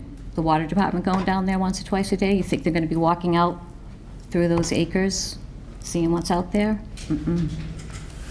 You can't possibly police that much land with a couple of guys from the water department every day. And I just think that we wouldn't even be talking about this if the Beagle Club Road residents weren't upset, and we all understand why they're upset. But I think it's a disservice to the residents, and I think it puts the integrity of the watershed at risk, at greater risk, by not letting us, the people, all of these people I think are here for the same reason, by not allowing us or coming to some solution that allows us to continue to maintain that access. And access is a real issue because you've heard people say that they bring their father-in-law who's in a wheelchair, they bring their kids. It's easy access. The paved road is access. And, you know, I just think we're talking about a serious issue here, and you cannot just discredit it by saying that, oh, you know, it's public water supply or parking's an issue. 40 years it's been on the books, 40 years it's been used, and we have 5 houses that are upset because they say there's 40 cars or 17 cars, and I think a lot of it's exaggerated. I'm sorry. I think what's been written in the paper every single day is exaggerated. 300 calls to the police in 2016, and in 2012 there were 110 calls for the year. In 2013 there were 99 calls for the year. In 2014, 254 calls for the year down Beagle Club Road by the police. 999 calls in 2016. I don't think that's evidence that there's a problem. I think that's people making it a problem to get their way. And that's abuse. Thank you. Does anybody have any questions for the speaker? Again, could you give, since you had read most of that, could you give a copy of that to, or speak to our admin Put a bunch of person? notes on it, but I will. Okay. He's coming down right behind you, so, Okay, go right in there. thank you. Good evening, President Cook and respected councilors. Thank you for the invitation to talk in favor of access to this beautiful recreational space in Attleboro. My name's Steve Duplessis. I live at 47 Patterson Street. I've lived and worked in Attleboro since I met and married Deb Stebbings in 1976, back in the 1900s, as my grandson Tucker likes to say. Deb and I had 3 children and 10 foster children. One of those, Peter, was all about soccer, and he played many games on the field at the Beagle Club. Of course, the club finally closed and the land was developed into housing, and I'm sure that the developer talked all about the benefits of that prime location, living on the end of a dead-end street, next to a forest surrounding a reservoir. What a beautiful place to be. Deb and I have lived for the last 30 years in the last house at the end of a narrow dead-end street in Attleboro. So actually, I feel their pain. We've had to get used to traffic turning around in our driveway at all hours of the day and night, to the huge piles of snow lifted at the end of our driveway by city plows after every storm, plus the regular drug deals that go down every weekend just a few feet from our front door, since our quiet street is so near the highway. And then there's the occasional lost pizza delivery guy in our driveway looking for the rest of Patterson Street. So part of me understands and is very sympathetic to the plight of the frustrated residents on Beagle Club Road. But they had to know when they bought their houses adjacent to the forest and the reservoir that those spaces attract recreational activity. So another part of me thinks of the homeowners off Oak Hill Avenue who bought beautiful homes next to a farm and then complained about the smell of cows. I've hiked the quiet trails and beautiful paths of the forest surrounding the Manchester Reservoir. Last summer I got the joy of bringing my grandson with me. As a follower of Jesus, I have a favorite perch on a rocky outcrop overlooking the west shore of the reservoir that for years has been my quiet spot for prayer and worship and time alone with God, surrounded by the beauty of His creation. So I think the quality of life is enriched and enhanced in Attleboro by access to this beautiful, well-preserved, undeveloped natural space. So I'd like to see the city of Attleboro remove the problem from in front of these homes by creating a rustic dirt parking lot further into the woods beyond the end of Beagle Club Road, with parking permit tags issued by City Hall for a reasonable annual permit fee, maybe with a higher staggered fee for non-city residents, parking tickets issued or tow away for those who park without a permit. And I suggest you use that permit and ticket income to help develop and maintain and police the area. In addition, I would like to see the city grant access to the reservoir for small, quiet, non-motor craft like canoes and kayaks, like they do on the Quabbin Reservoir, which is the principal drinking water supply for 2.2 million Massachusetts residents. And locally, the Norton Reservoir in Lake Miramichi, which is one of Attleboro's main water sources. Boating is allowed there. Maybe establish a maximum size, I suggest 14 feet, prohibition of any kind of motorcraft, all regulated by a required annual boating permit or sticker from City Hall, inappropriate tickets for any of those who violate the regulations, and the collected fees going to cover administration, preservation of conservation areas in Attleboro. Attleboro is a great community with a deserved reputation as a good place to live and raise a family. So I ask that you please consider solving the homeowners' problem by getting the cars out from in front of their houses, while enhancing the reputation that Attleboro has as a good place to live, with a well-regulated, well-managed, safe, income-producing recreational space at the Manchester Reservoir. Thank you for inviting public comments.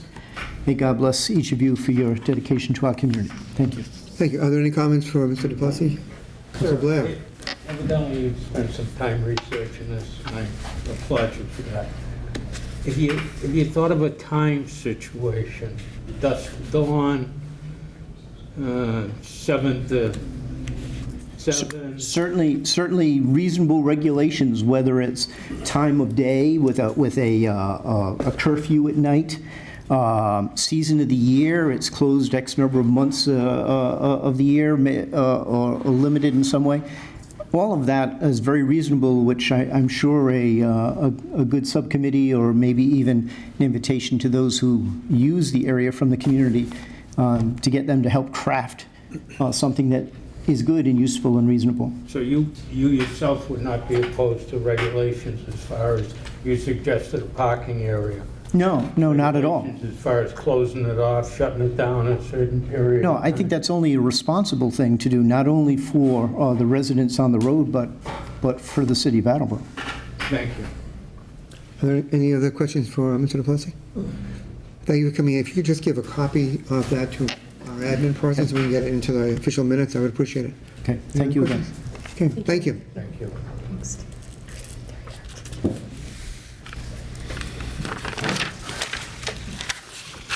President, members of the council, my name is John Lepper, and I live at 311 Newport Avenue in Attleboro. Let me refresh your memory as to where 311 Newport Avenue is.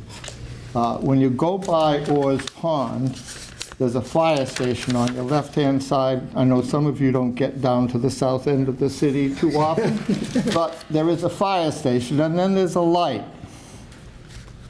And then Newport Avenue actually makes a right turn and goes up the hill.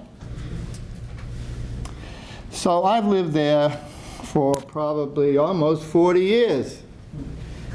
And so Orr's Pond and the Lucer Reservoir are really in my neighborhood. And I'm one of those people that this lady has said who's been accessing that property for passive recreation for about 40 years. Now, I get my permit for Orr's Pond to go fishing after getting my state license. Doesn't cost me anything anymore. Beyond the age when they are charging me for that license. So when I'm carrying my fishing rod, I'm perfectly legal. But when I'm just out walking, I'm subject to a $75 fine. You know that? You realize that? I mean, what you could have financed in the city of Attleboro for the amount of time that I have been walking for 40 years, you wouldn't have any budgetary problems, believe me. Now, let me give you some examples of what this lady was pointing out about policing the area. One day when I was walking in the back of Orr's Pond, I came on an aluminum boat that was floating in the reservoir with nobody in it and no oars. So I told the people at the reservoir, I could tell you who it was, but I told the people at the at the water filtration plant what needed to be done, which was to secure that damn boat. Another time I found a dead deer out and back in the water. But those aren't, I think the time that really meant a lot was when I was walking on the path that was across the street from the water filtration plant, which cost us, when I was a city councilor, over $20 million and screwed up the fishing for a long period of time.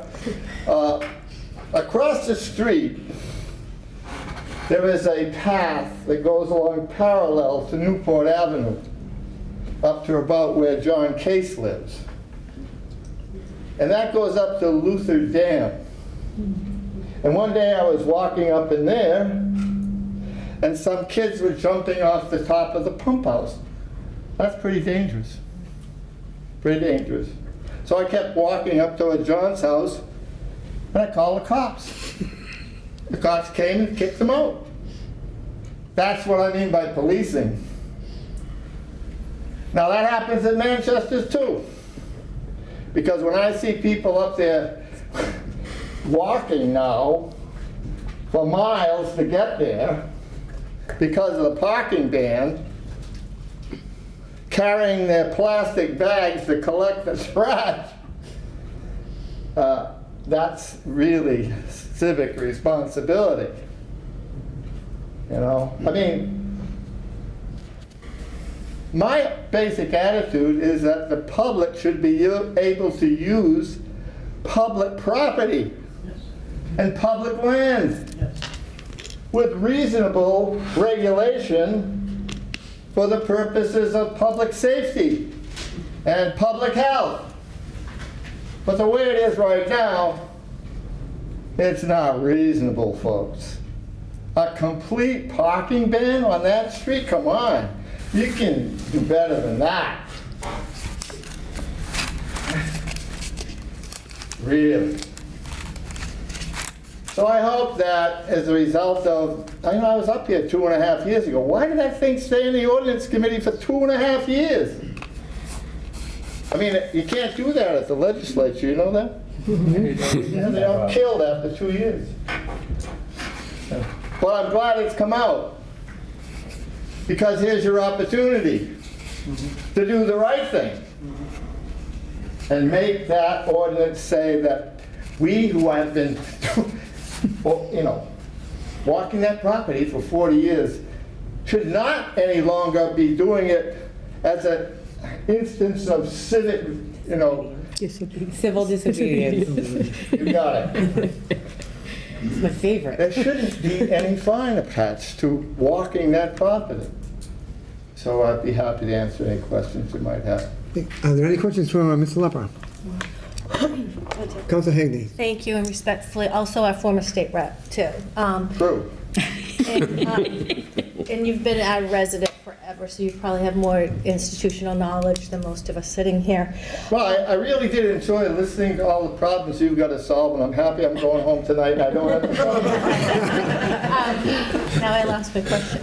We received a cartoon, I believe, from you. Was it from you or Yeah, my somebody? brother did that. Put it in the Sun about 2006. It was pretty good, wasn't it? Yeah, I did enjoy it. I think I should give it to George so it refreshes his memory about what really goes on down there at the reservoir. I mean, he writes it up like it's Sodom and Gomorrah down there. Thank you, John. So my question is, as time has gone by, obviously you said that was from 2006. So this is an ongoing issue, as we said, for years and years. Do you think even with the watershed, sometimes the threat of it's our watershed, it's the end of the world, kind of, that is going a little too far, that as a former state rep, the city councilor, that you, because you can see both sides of this issue. Absolutely, and it's like Peter said, Councilor Blair said, reasonable regulations are certainly, in order. I mean, there's a lot of kids on that street, a lot of kids. Last time I came to testify, I counted at least 10 children getting off the bus. So, you don't want people abusing the area down there, and I think that, as he suggested, and I suggested it too, a reasonable parking regulation, not 7 though, because the sign comes up and the fishermen got to. You don't get up that early? Well, the fishermen get up that early. You get up earlier than that, and you like to get down there. But dawn to dusk or something like that would be a good thing. But it's really a misuse of public safety to have them running down there all the time. I mean, come on. I mean, if I was the chief, I'd be really upset. I'd want those signs up there so my guys wouldn't have to run down there all the time. I mean, if I was the chairman of public safety like I was at one time, I'd be upset. I'd find out why there's so many calls going in.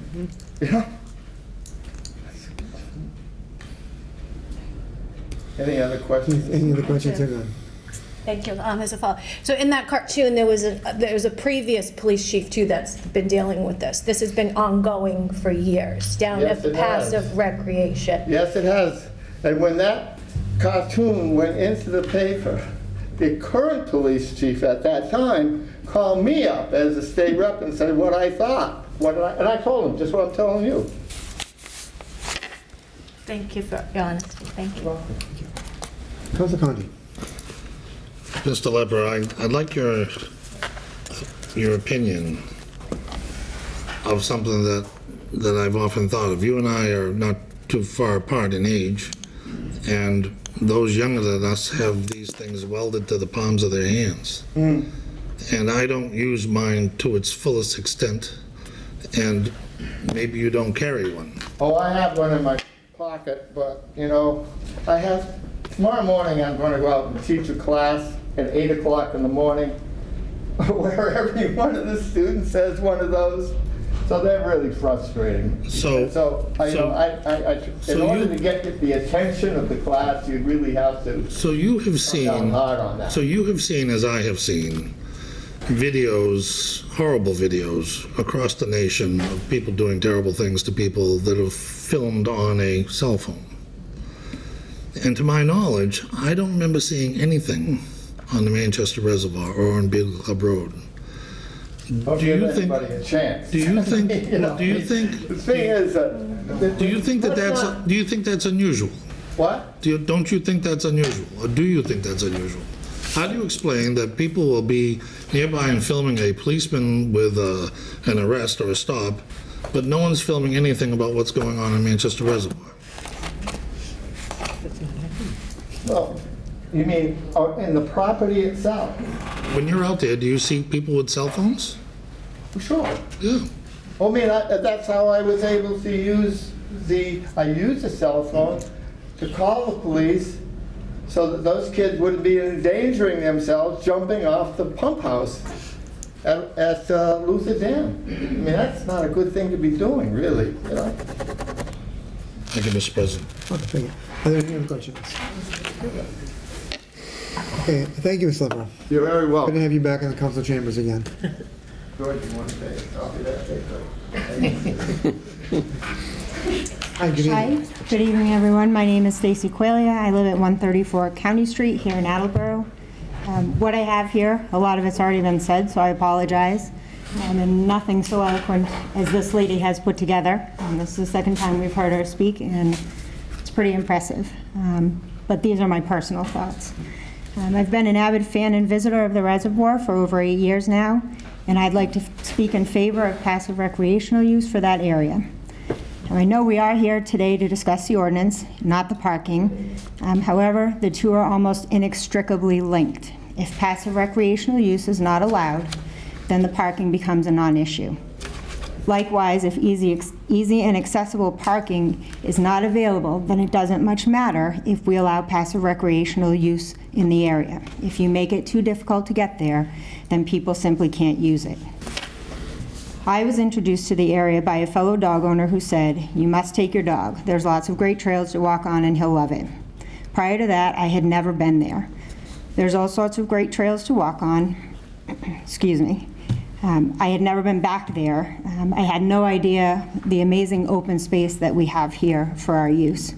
My only knowledge of the reservoir prior to that time was that when I was in high school, almost 30 years ago, kids used to go out there to swim out and party on the island. It took just one visit there to get me hooked.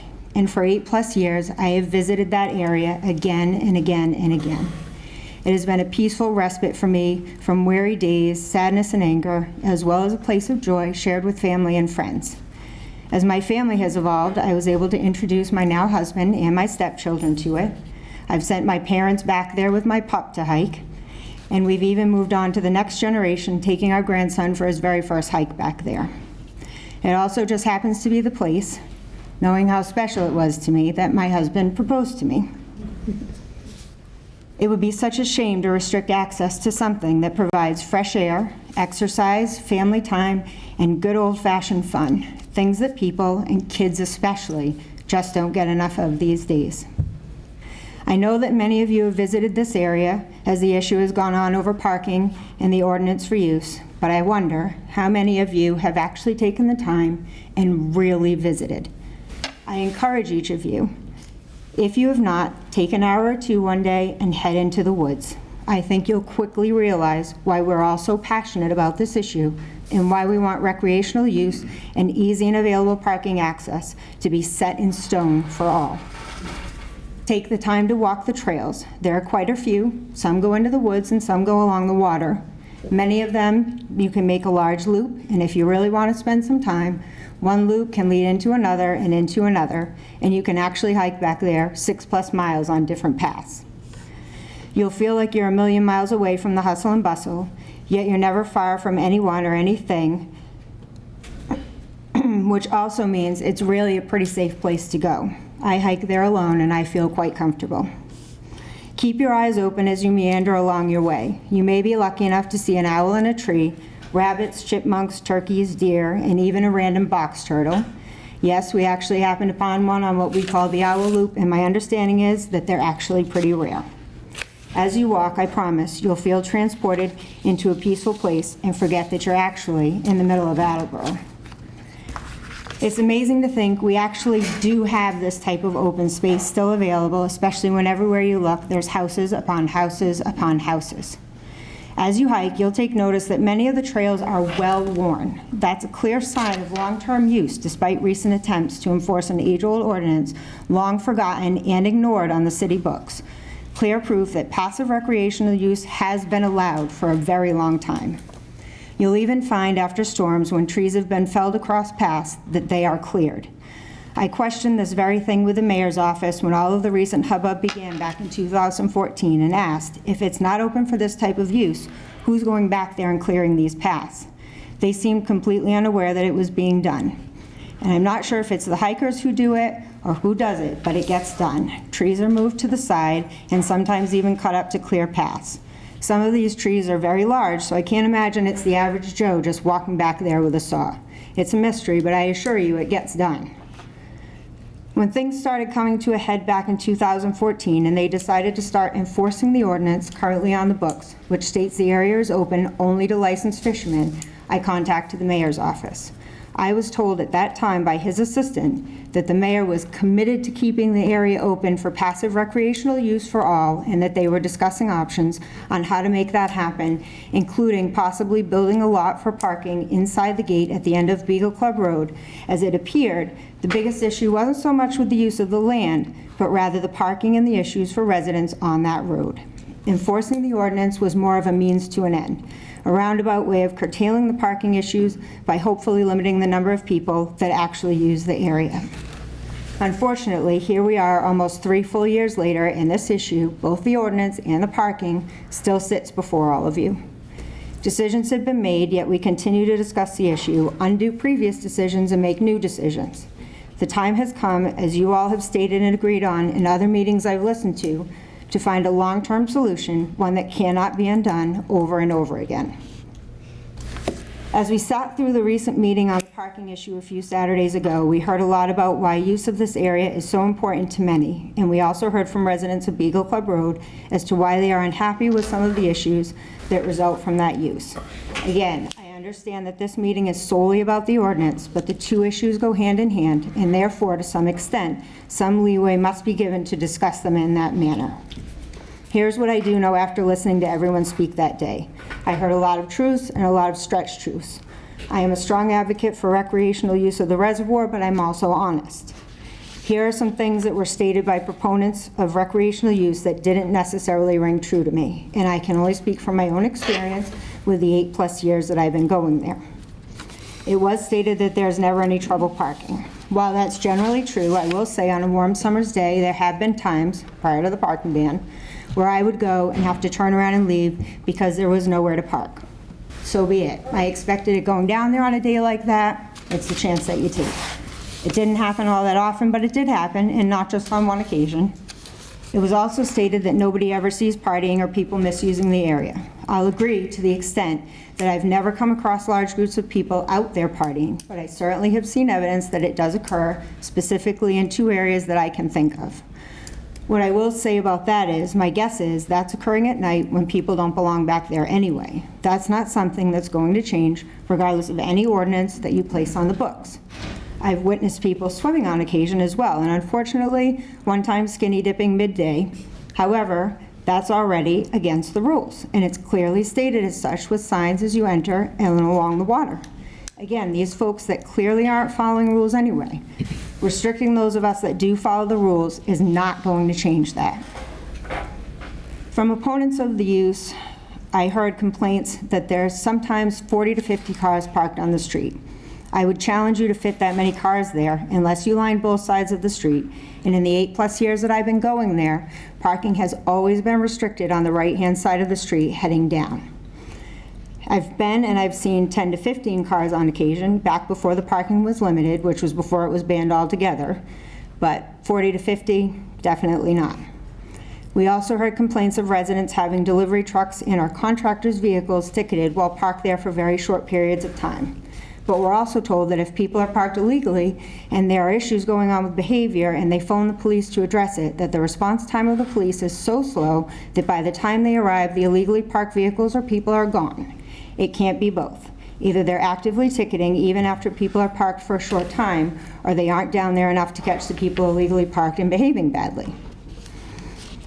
I sympathize with the residents of Beagle Club Road. I honestly do. They have valid complaints on some things, and I can see how they would be concerned that opening the space legally to passive recreational use might increase some of the issues that they have rather than decrease them. Personally, I've witnessed cars going way too fast down the road, and we've told them, slow down. We've witnessed people parking where they're not supposed to, and we've stopped and told them, move your car, you're gonna get a ticket. I can easily imagine the amount of traffic that travels their road to reach that perfect access point to the reservoir on a warm summer's day. The fact is, that has always been that way. While it is technically a dead-end street, there has always been something at the end of it that would generate traffic. Again, I feel badly, but you are aware of it when you purchase the house. It would be like me trying to say too much traffic travels by my house. I bought a house on County Street. Unfortunately, I simply cannot get on board with punishing all of us for the poor actions and decisions of the few. I respect the residents. I respect the reservoir and the open space there. When I travel down that road, I'm going 10 to 15 miles an hour maximum. I smile at the people in their yards. I wave to those that don't give us the evil eye. I wave to some that do in the hopes of creating some kind of positive connection. I've bought lemonade and dog bones from their kids' lemonade stands and plants from the side of their yard. I park in designated parking areas I picked up after my dog and myself, and when the ordinance was enforced and fishing licenses were required, I obtained one from the state and the city and got a fishing pole. Those are the rules, and I follow them. The rules are already there. People who don't follow them aren't suddenly going to start. If you opt not to allow passive recreational use, the problem people aren't going to care. They weren't following the rules to begin with. There has to be some other solution. You're keeping out the rule followers, the people that take care of the area, that watch out for things, and that can help enforce rules if allowed. I ask the Committee on Ordinances to please strongly consider removing the ordinance that restricts use of the reservoir to licensed fishermen and opening it up officially and legally for passive recreational use for all. And I thank you for your time and hearing my statements. Okay, are there any questions for the speaker? Councilor Hagney.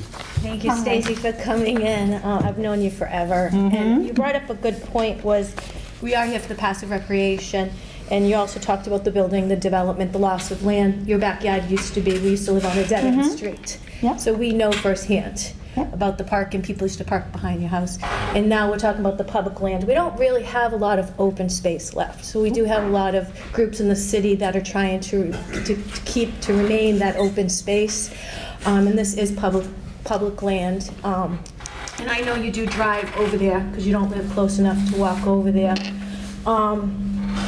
Is there any, I'm glad you were honest with the positive and the negatives. As Peter had brought up for regulations for times, you've obviously over there, I bring Murphy over sometimes. I can't really say that because it's not really a lot. But when you're walking up there, is there anything that you could help with the forging forward? As you said, the positive and the negatives, the time, what's going on over there?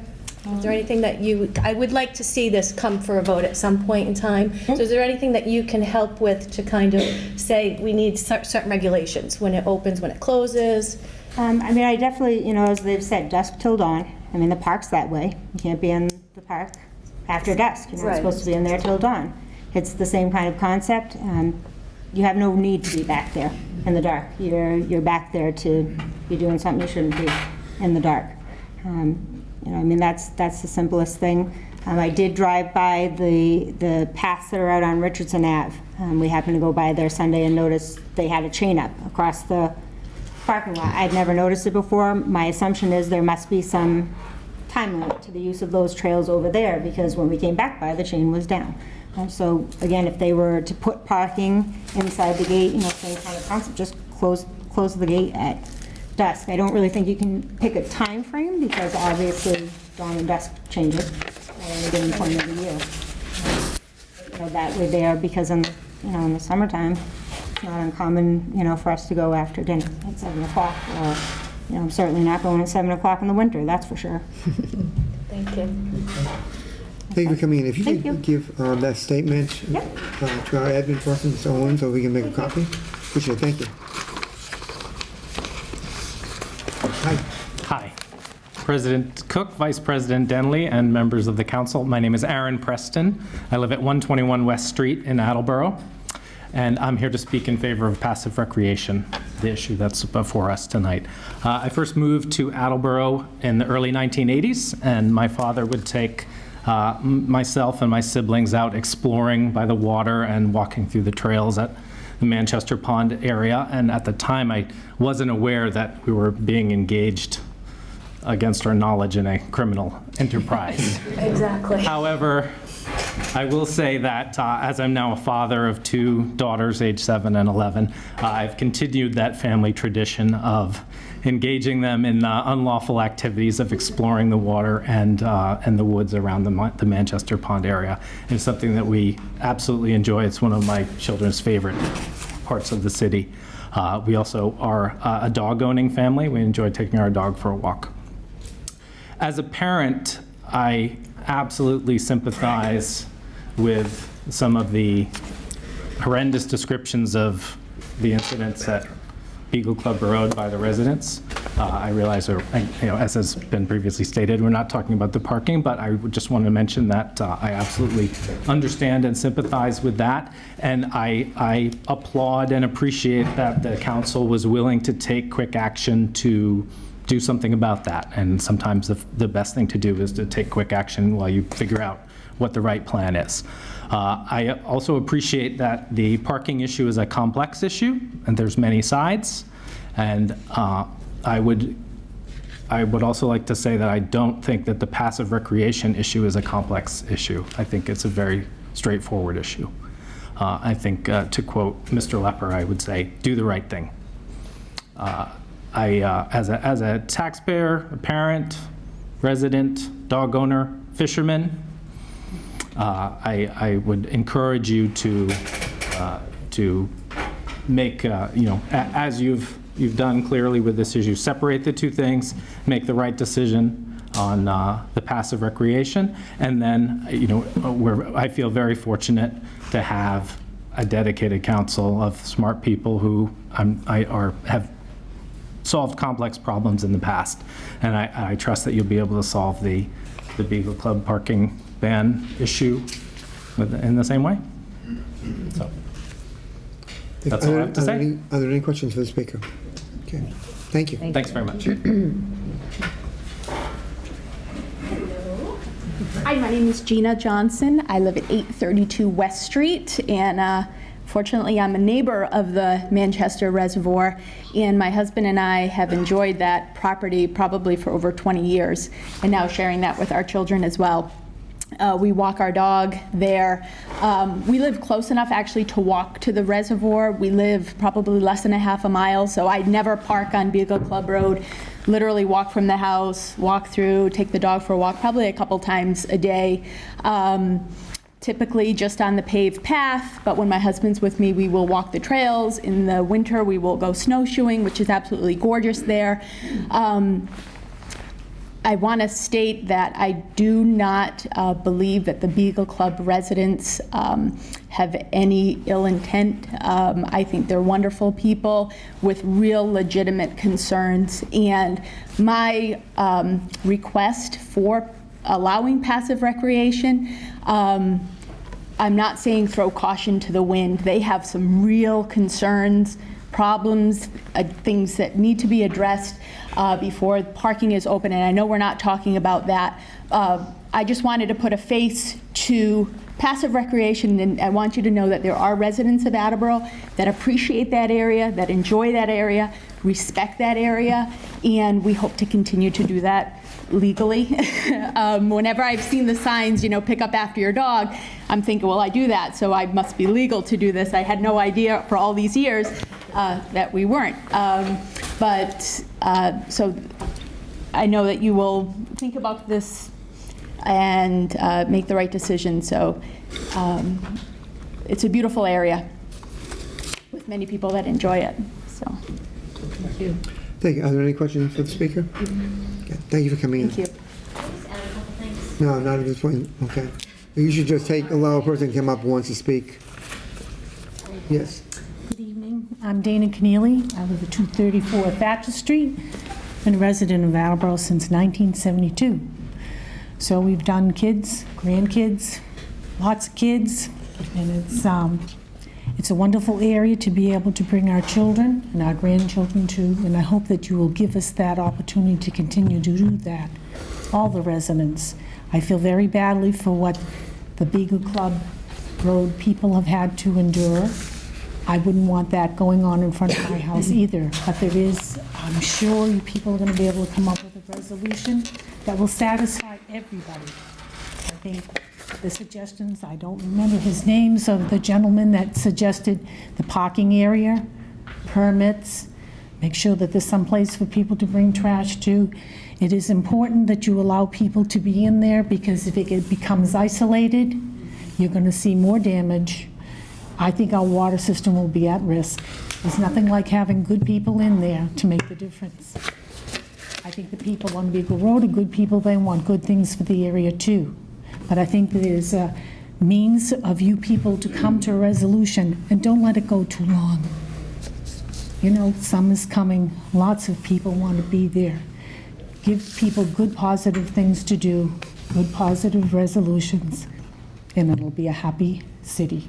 Any questions? Are there any questions for the speaker? Okay, thank you for coming in. Thank you. Thank you.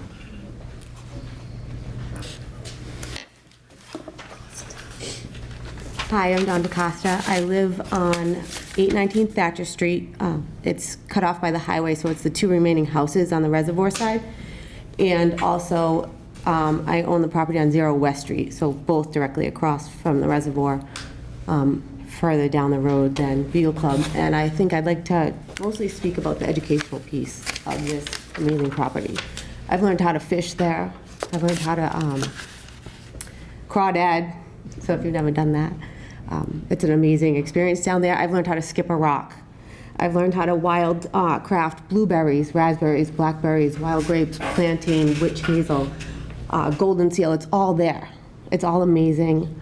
It's an opportunity for our kids in the city to go out and experience nature, to learn about that, even to educate some of our adults.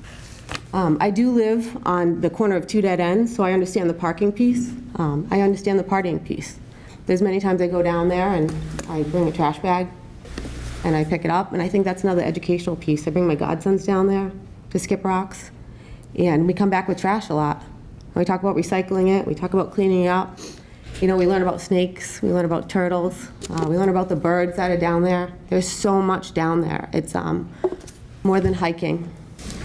And as for our schools and you know, payable recreation, that's going away. It's becoming more expensive. So this is a free opportunity to educate our children, our community.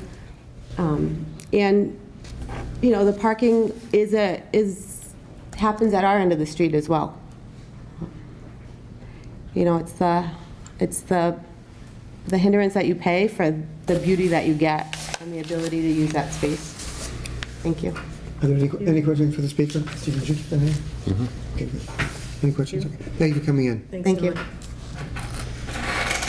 there anyone else to speak in favor?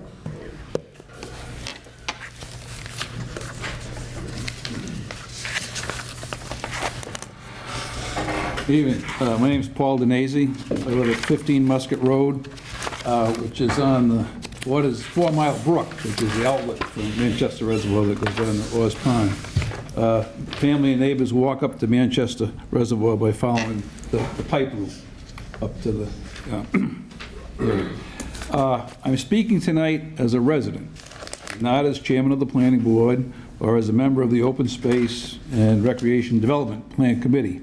My comments are my own. I won't go into all the history behind it. You've heard it all tonight. I would point out that the Orvis, the fishing people, refer to Manchester as the hidden gem with a healthy, sustainable fish population. The surrounding land to the west, which a lot of people have talked about for the trails and so forth, is largely old farmland that's been undisturbed about 50 years. The Massachusetts Department of Fisheries and Wildlife has listed this area as part of the Natural Heritage and Endangered Species Priority Habitat. Those of you that have been on the planning board know that when you develop a Gwyn's and you get the natural heritage coming in and wanting, all sorts of surveys of the wildlife and so forth, that would be that area.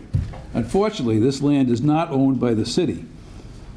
It's owned by D'Addario Enterprises, and he put that land together, including the land that comes in from Rocklawn. It's, I think it's about 400 acres, I guess, and it goes up into North Attleboro. That land's not city land. I included a couple of maps in my notes, but you can see that once you come across, here's the dam, here's the property line right there. So there's the little, where the quarry is up in the side. That's pretty much the property line, or the city property line. So, and part of that is the problem, because access to the reservoir area comes through at the D'Addario property, which is open all the way to North Attleboro, to Rocklawn, and actually out to 295. And it's not secure. The Phillips family, which owned most of that land, these homes out on Rocklawn, their children they sold off the land as time gone on. And in fact, they sold a large, or donated a large piece of land to the Conservation Committee that backs up to the homes that were developed along Beagle Club, all the way out to the field, so for that's just to the left of the road. So that's conservation land, not water department. So the proposed solutions, humor me, I know it's 9 o'clock. My first step would be to consult the water department staff, because they're the ones that are hands-on. They're there multiple times a day.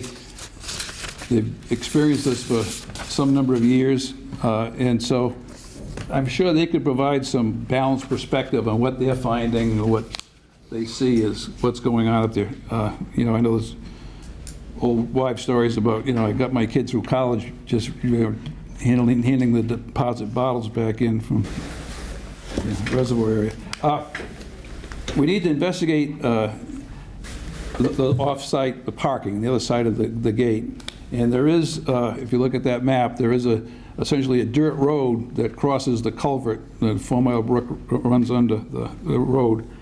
And that's not conservation, that's not wetlands, that's water department land. You could improve that and probably provide off-street parking for about 20 vehicles. Then the question is, how do you control it? Now, we have a pretty efficient method of controlling access to the brush and leaf pile on Pond Street using these various color stickers that you register for at the city clerk's office or intercept somebody that's keeping track of the gate, so residents can get this ticket. The monitoring of it's done by seniors who use it as the city hires so many hours to get you off your property taxes. So it's a reasonably cheap thing, and it gets the seniors outdoors. And so, so if you decide to do that, and you open it up to access, and you require stickers, and you have a senior citizen there, at least at the beginning, open it up for just specific times. Okay, so we're going to open it from 7 a.m. Saturday to 2 o'clock Saturday afternoon. See how that goes. See if the monitoring works, and then start to have it on some sort of a schedule, and then eventually shift to an honor system where they don't know if there's going to be a monitor there or not. Or a monitor is going to come at some point and begin to look at cars with stickers or without stickers. So you could end up being on an honor system, which some of the recreational areas and the conservation areas in the city are on today. There's parking that are set up, like I say, off Richardson. So you could then decide what hours you want to keep that gate open or closed, and I'd leave that up to the water department, actually. It might not be dawn to dusk. We might decide, the last security check is at 6 o'clock, and, just post it that this gate's going to be closed at 6. We have security cameras that are tied into the cable TV system in the recreation areas around the city that pipe back to the police station, that use it for monitoring for security purposes. I suppose we could ask Chief Egney and see if we have any money to do it, but to put a couple of security cameras, because we have cable going all the way down the end of Beagle Club. But one security camera on Beagle Club, one security camera on this parking area if you decide to do it, and have it back to the police station, you'll get immediate feedback if there's any issues. Parking, whatever bad activities seem to be referred to. And that would be, just the threat of the fact that, or the knowledge that those cameras are there, sometimes will encourage better behavior. I think we need to post signs using our city standard format and material and colors. Because right now the water department hand paints the signs, don't climb on the dam and so forth. Subject to interpretation, subject to, being able to question whether you ignore it or not, but getting a more official position of signage in that area will also help. And using multilingual, in some cases there is a language barrier. I think we need to do some marking of trails, or at least provide a site map for those people that come in on foot or by bike, to let them know just where you are allowed to walk, or if you want to mark off trails, or where stay off certain areas. I don't know if the dam slope gets eroded by people walking up and down the slope. And then I urge the citizens to make your interests known to the Open Space and Recreation Report Committee, because we've got a survey that's going to be going online shortly, since we're having to put together the new open space and recreation plan for the city that's in process now. Now, longer term, this is where I put my 2 cents in for the Community Preservation Act.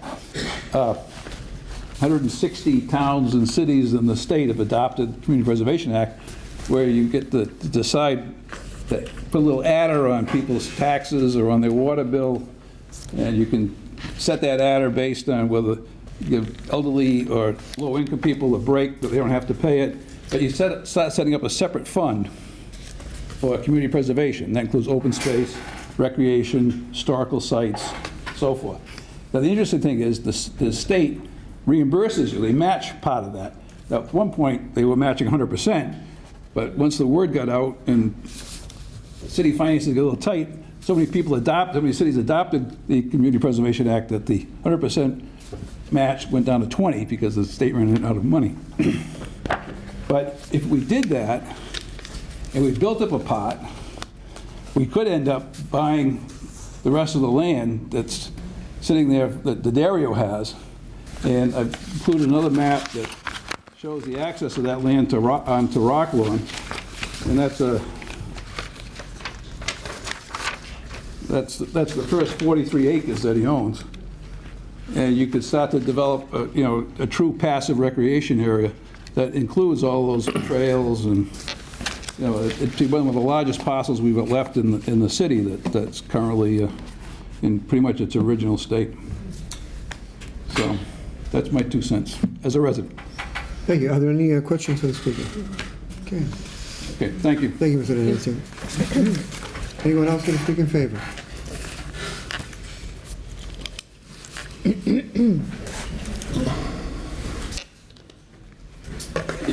Jesse Perry, Attleboro, Massachusetts. I wouldn't. Do you have a street address, please? Yes, Kendall Ave, 8 Kendall Ave, Attleboro, Mass. Okay, thank you. So I would like to say I wouldn't get up here awfully and be critical of Mr. Rhodes' articles, because he did write a very complimentary article about an effort I made several years back to save a couple trees in Horton Field, and I think his I remember that coverage of that article kind of helped that effort. So the trees are still there. So I do just want to say thank you for that. But I just want the council to please remember that when things are reported, the way the public receives them, it's important that sex in public, for instance. I mean, did that really happen, or was that maybe just hyperbolic from somebody that has an interest in not having people park down there? So when it's reported like that, I mean, people read that and it's in print, they think it must be true. But I just want to say I go out there maybe 40, 50 times between spring, summer, and fall. I fish out there, always clean up my trash. I go out there every Earth Day. I'll do the same thing this 22nd of April. I'll go out there with a couple trash bags and a couple cold beers, and I will clean up as much trash as I can find out there. And bring back the cans with me, obviously. So I'll be honest. Yeah, I just want everybody to consider how many kids aren't going to be able to go out and fish because their parents, don't want to walk a long distance, a very easy access spot to park there. And how many bike rides, how many dog walks, how many people that would like to go out there and jog, how many nature walks, how many birds aren't going to be seen, and turtles, and what we just got to kind of take into balance. What are we really talking about? People speeding down the street? I mean, is that something we can't fix with maybe a couple speed bumps, a couple $100 worth of plastic speed bumps or asphalt, or trash, a couple extra trash bags? So I don't know. That's my 2 cents. I just appreciate everybody had great things to say today, and thank you for your time. But it would be terrible to not have people be able to go out there, especially from that access point. So thank you very much. Thank you. Are there any questions for Mr. Perrin? Okay, thank you. Mr. Denese, I meant to ask you, I know that you were reading and you had some other comments. Can you just make sure they get to Mr. Owens? Thank you.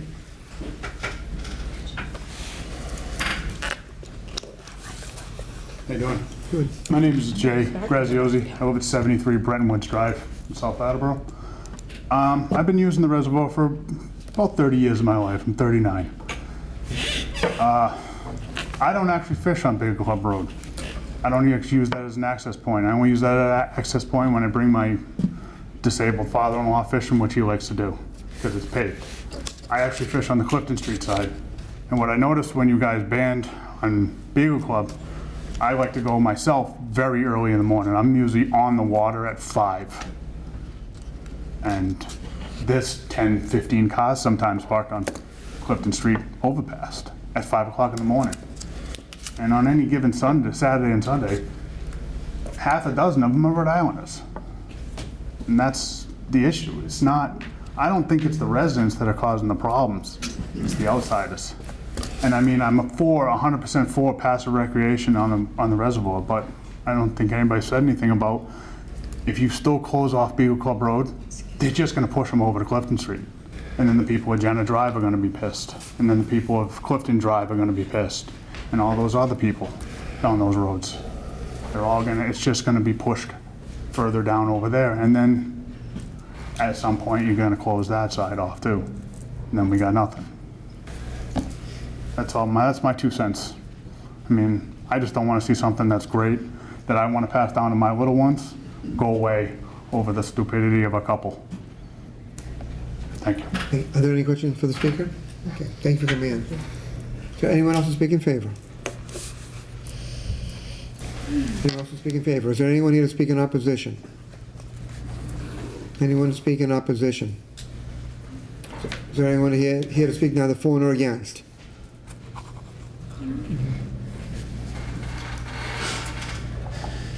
Paul Dion, 46 Pine Street. I just would like to put a fact into the record that you start talking about things like sunrise to sunset restrictions. Everybody knows sunrise and sunset are legal times. There is also a legal twilight. In the morning, the time it becomes twilight, well before sunrise. In the evening, well after sunset. Now, between sunset and twilight, there's a lot of good fishing. Between twilight and sunrise in the morning is a lot of good fishing. Just want you to be aware of that legal distinction, and it is a legal distinction. If somebody gets arrested, he says, well, it wasn't twilight. Well, it was 5:24 a.m. Okay, this is the condition that actually was. That's legal. That will hold up in a court if it should ever go that far. You can find those times on the U.S. Naval Observatory website. Most weather system websites also have them. There's a civil twilight and there's a nautical twilight. We're interested in the civil twilight. Nautical twilight at sea with no obstructions or anything is a little different. But civil twilight will hold up in a court of law. And that is a point you can put in. The sunrise, sunset, and twilight changes daily. But if you worded it properly, you've got a legal document you can stand on. That concludes my comment. Thank you. Are there any questions for the speaker? Okay, thank you. Thank you for coming in. Is there anyone else who speak neither for nor against? Anyone else who speak neither for nor against? Mr. DeLucia, this resides in your committee. Do you want to close this public hearing? Do you want to keep it open, or just, what do you want to do? I would like to keep it open with the intention of getting a little bit more information. I would like to have this voted out of committee and voted on within the next several weeks.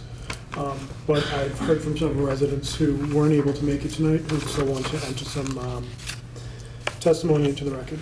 Okay. So I'll keep this open. The hearing will continue 2 weeks from tonight.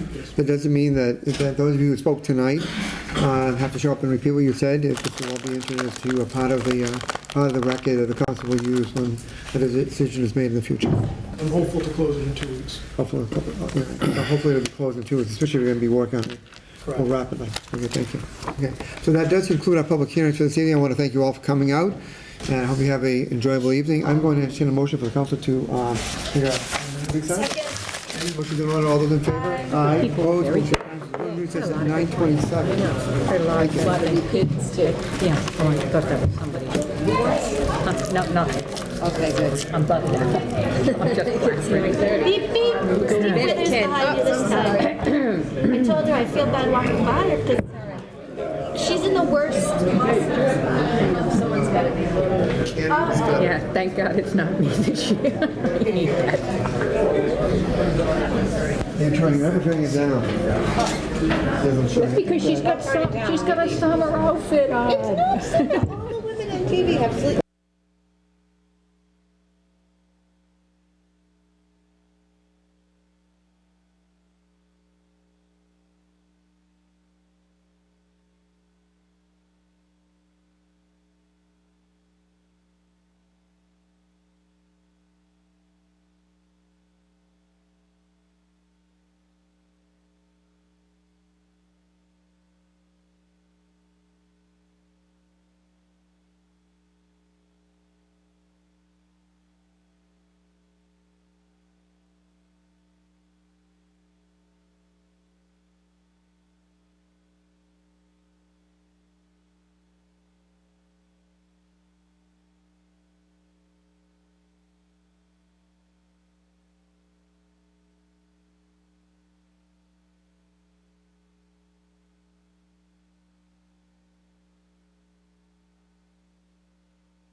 February 2019. Copies in your packets. Personnel and Human Services Committee, please. For your information, the Historical Commission has appointed Brian Ludwig, 62 Tanager Road, Attleboro, to fill an unexpired term as an associate member of the Historical Commission. Terms to expire February 2019. Council confirmation is not needed for this appointment. I respectfully submit a communication from Superintendent of Wastewater Paul Kennedy regarding the need for funds for the replacement of rubber roofs on 2 sewer pump lift stations. Therefore, I hereby request your honorable body transfer $19,800 from account Wastewater Enterprise Fund Chemicals to account Wastewater Enterprise Fund Lift Station Maintenance. Copies in your packets. Public Works Committee, please. I respectfully submit a communication from Acting Superintendent of Water Paul Kennedy regarding the needs for funds to replace the lighting at the Wading River Pump Station building.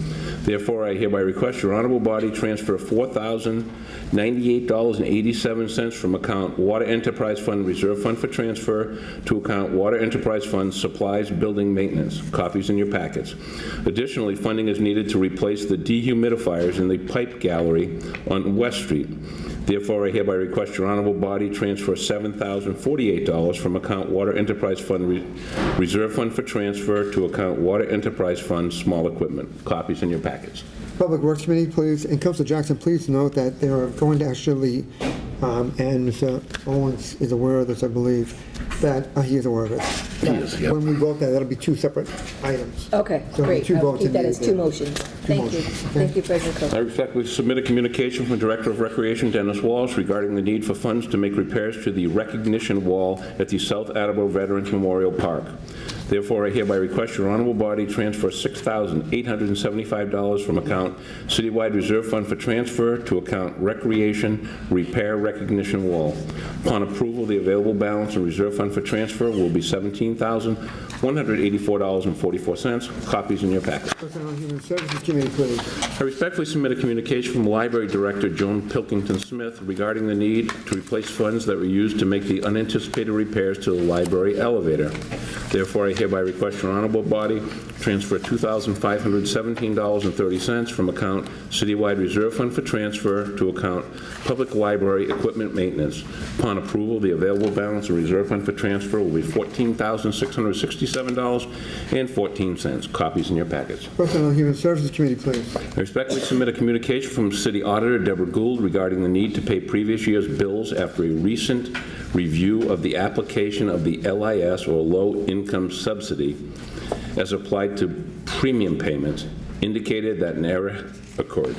It is estimated that 2/3 of this amount will be charged to the personnel side of the budget and 1/3 of this amount will be charged to the school budget.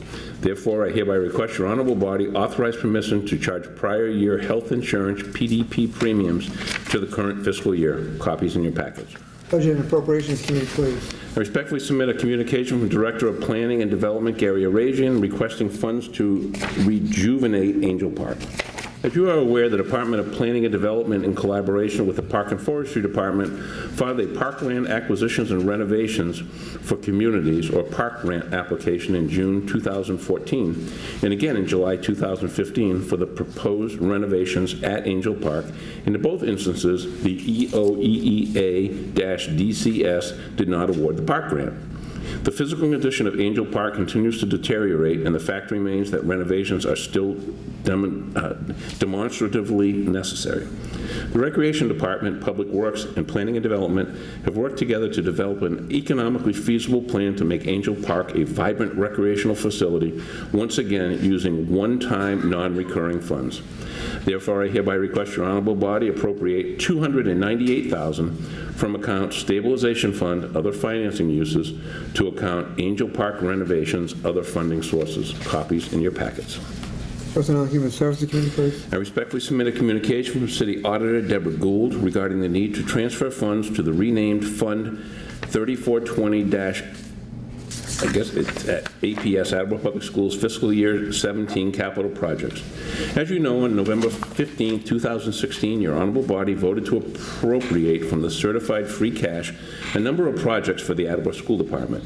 In order to facilitate these projects and provide the most flexibility possible to fund these projects, timely as the bids are responded to, it is recommended that the monies appropriated on November 15, 2016 be transferred from the individual capital projects funds to one fund. Transfers to sub-accounts will take place internally within the fund as projects are awarded. Therefore, I hereby request your honorable body transfer the following. To transfer $40,000 from 3412-599000 Brennan Wamsutter roof repair, other financing uses, to capital projects, other financing sources. To transfer $120,000 from Brennan Wamsutter boiler, other financing uses, to Attleboro Public Schools fiscal year 17 capital projects, other financing sources. To transfer $125,000 from Willett boiler, other financing uses, to Attleboro Public Schools fiscal year 17 capital projects, other financing sources. To transfer $30,000 from Studley facade at entryway, other financing uses, to Attleboro Public Schools fiscal year 17 capital projects, other financing sources. To transfer $60,000 from Willett Media Center AC unit, other financing uses, to Attleboro Public Schools fiscal year 17 capital projects, other financing uses. To transfer $120,000 from Hill Roberts AC units, other financing uses, to Attleboro Public Schools fiscal year 17 capital projects, other financing uses. Copies in your packets. Capital Improvements and City Development Committee, please. Okay. I respectfully submit a communication from City Auditor Deborah Gould regarding a proposed new ordinance concerning revolving funds within the City of Attleboro. As you know, the Municipal Modernization Act made a number of changes to Massachusetts general law. One of the changes is to Mass General Law, Chapter 44, Section 53E1/2, which now requires the city to have an ordinance for revolving funds established under this statute. As you review the proposed ordinance, you will note that the amount that can be spent annually from each fund is not included in the ordinance. The amended statute still requires the Honorable Municipal Council to annually vote prior to July 1st of each year the amount that can be expended for each fund during the upcoming fiscal year. As such, the spending limits or cap for each approved revolving fund must be part of the annual budget process. In addition, specific to the solid waste revolving fund, the ordinance has been written to provide for an annual vote of the Honorable Municipal Council to vote the amount of the per unit solid waste fee that is to be credited to the revolving fund. It is imperative that this matter also be contemplated during the budget process. City Solicitor Lauren Galvin has reviewed the proposed ordinance and has approved it to form. Therefore, I hereby request your honorable body to insert the following as proposed into Chapter 20, Departmental Revolving Fund of the revised ordinances of the City of Attleboro. I've asked Mr. Wiggins to not read the rest of it, so this is going to be waived. It's fairly lengthy. It goes on for 50 pages at this point. And I'm going to be assigning this to the Ordinance, Elections, and Legislative Matters Committee. And also, Chairman Melissa wanted to point out to you that on this item alone, as you read this through, there is actually two potential motions that are needed here. Yep. And the last one's on the last paragraph, just before it says number 10, which is about 1, 2, 3, 4, 5, about 6 pages in.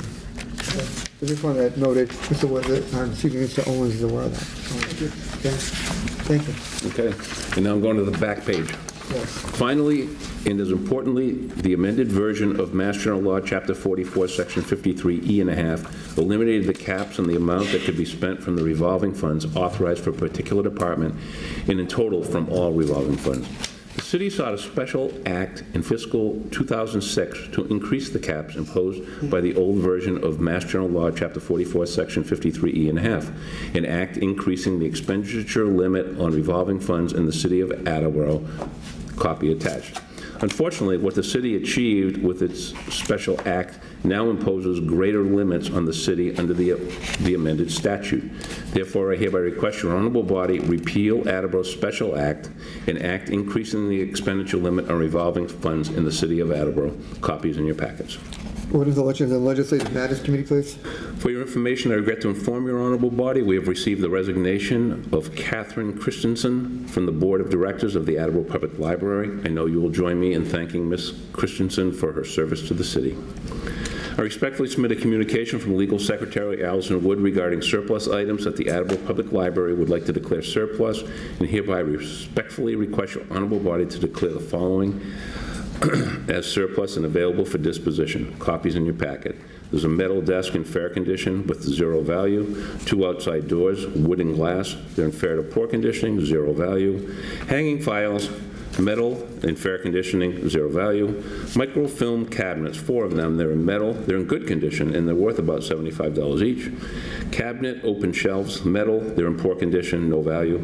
And double-sided desk, which is wood, poor. It has graffiti all over it, and it has 0 value. City Property and Claims Committee, please. Sincerely, Kevin J. Dumas. And then there was a supplemental. Yes, there was. There was a supplemental from the mayor, and I will read that now. April 4th, 2017, number 2. Dear municipal councilors, the city of Attleboro has been notified of its fiscal year 2018 apportionment of the Chapter 90 local transportation aid in the amount of $1,218,115.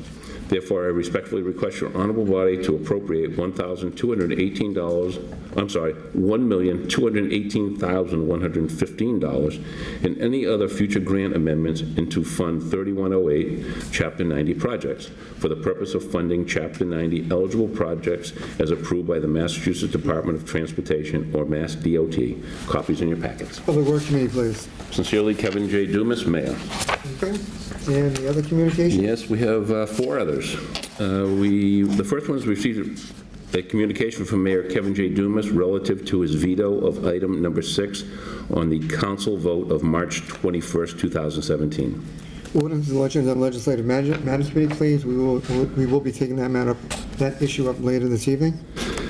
Secondly, we received a letter of complaint to the Municipal Council dated March 27, 2017 from Miguel O. Colazzo relative to Looney Tuned Auto Sales, Inc.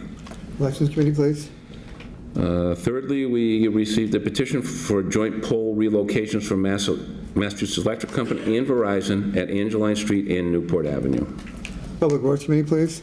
And we also received a request for a special permit from the Municipal Council from BCWC, Inc. to operate a registered marijuana dispensary at property located at 34 Extension Street in Attleboro. Zoning and Land Use Committee, please. In Council Hall, this matter requires a public hearing and a special permit. This particular item, we need to advertise for 2 consecutive weeks, which means that we would suggest a public hearing on May the 2nd. That's the earliest we could do this. Agree with that? Thank you. Thank you, Vice President Denlea. The motion is in order. All those in favor? Aye. Aye. Opposed? Motion passed. That hearing will be on May the 2nd. Thank you. Okay, this time I would entertain a motion to go to the Committee of the Whole. Second. Thank you. Motion is in order. All those in favor? Aye. Opposed? Motion passes. We're now in the Committee of the Whole. If there's anyone who has business bringing to the attention of the City Council, now would be the appropriate time. Again, we would just ask that you give us your name and address for the record and address the Council as a collective body, please. Thank you. Thank you, Mr. President, fellow councilors. My name is Gary Sager, 100 Sangarin Parkway in Seekonk. I am the chairman of the Contributory Retirement Board. I was here 2 weeks ago when the council voted 6-4 on our petition to increase the COLA base. Subsequently, the mayor has vetoed that. By letter you have of March 30th, certainly disagree with his reasonings and the content of some of his letter, but in the interest of time in the late hour, I'll reserve my comments, would certainly answer any of your questions, and I would ask this council to do the right thing and override the mayor's veto. Are there any questions for the gentleman? Councilor Conde. Yes, Mr. Sager, the mayor states in his letter that the city has an unfunded pension liability that requires an annual payments until fiscal year 2038.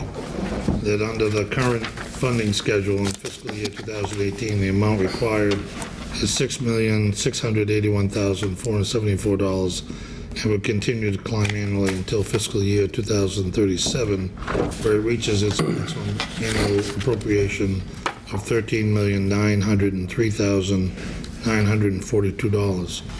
He states that this increasing annual obligation to the city helps to demonstrate the additional cost of the annual budget. and he has included a schedule that further details those payments. But his main concern in his veto seems to be that the additional expense of subtracting the $107,000 would require the city to fund an additional amount, and that it seems to conflict with the municipal council's vote last year that no additional reoccurring expenses to the municipal budget would be put forth. I assume that you've read all this and you have a different opinion. Whatever the policy is, I'm not involved in the policy of the city council for sure. We proposed this, I started this process with the mayor back in August for the next fiscal year, hoping that we wouldn't be here in April debating it, that it would have been resolved before then. The schedule that he's included does show the funding out to 2037.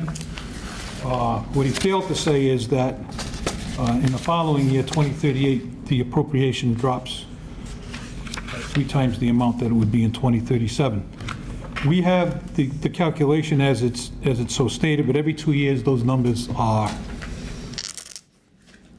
redone through an actual evaluation. What's interesting is that, yes, it's $6,681,474 for the coming fiscal year. There's a projection out for 19 years, and he uses a projected number at the end of the cycle at 2037. And it looks like a huge number, which it is. But you tell me in 19 years, what's the city budget going to be? And as a percentage, so it's a very unfair comparison.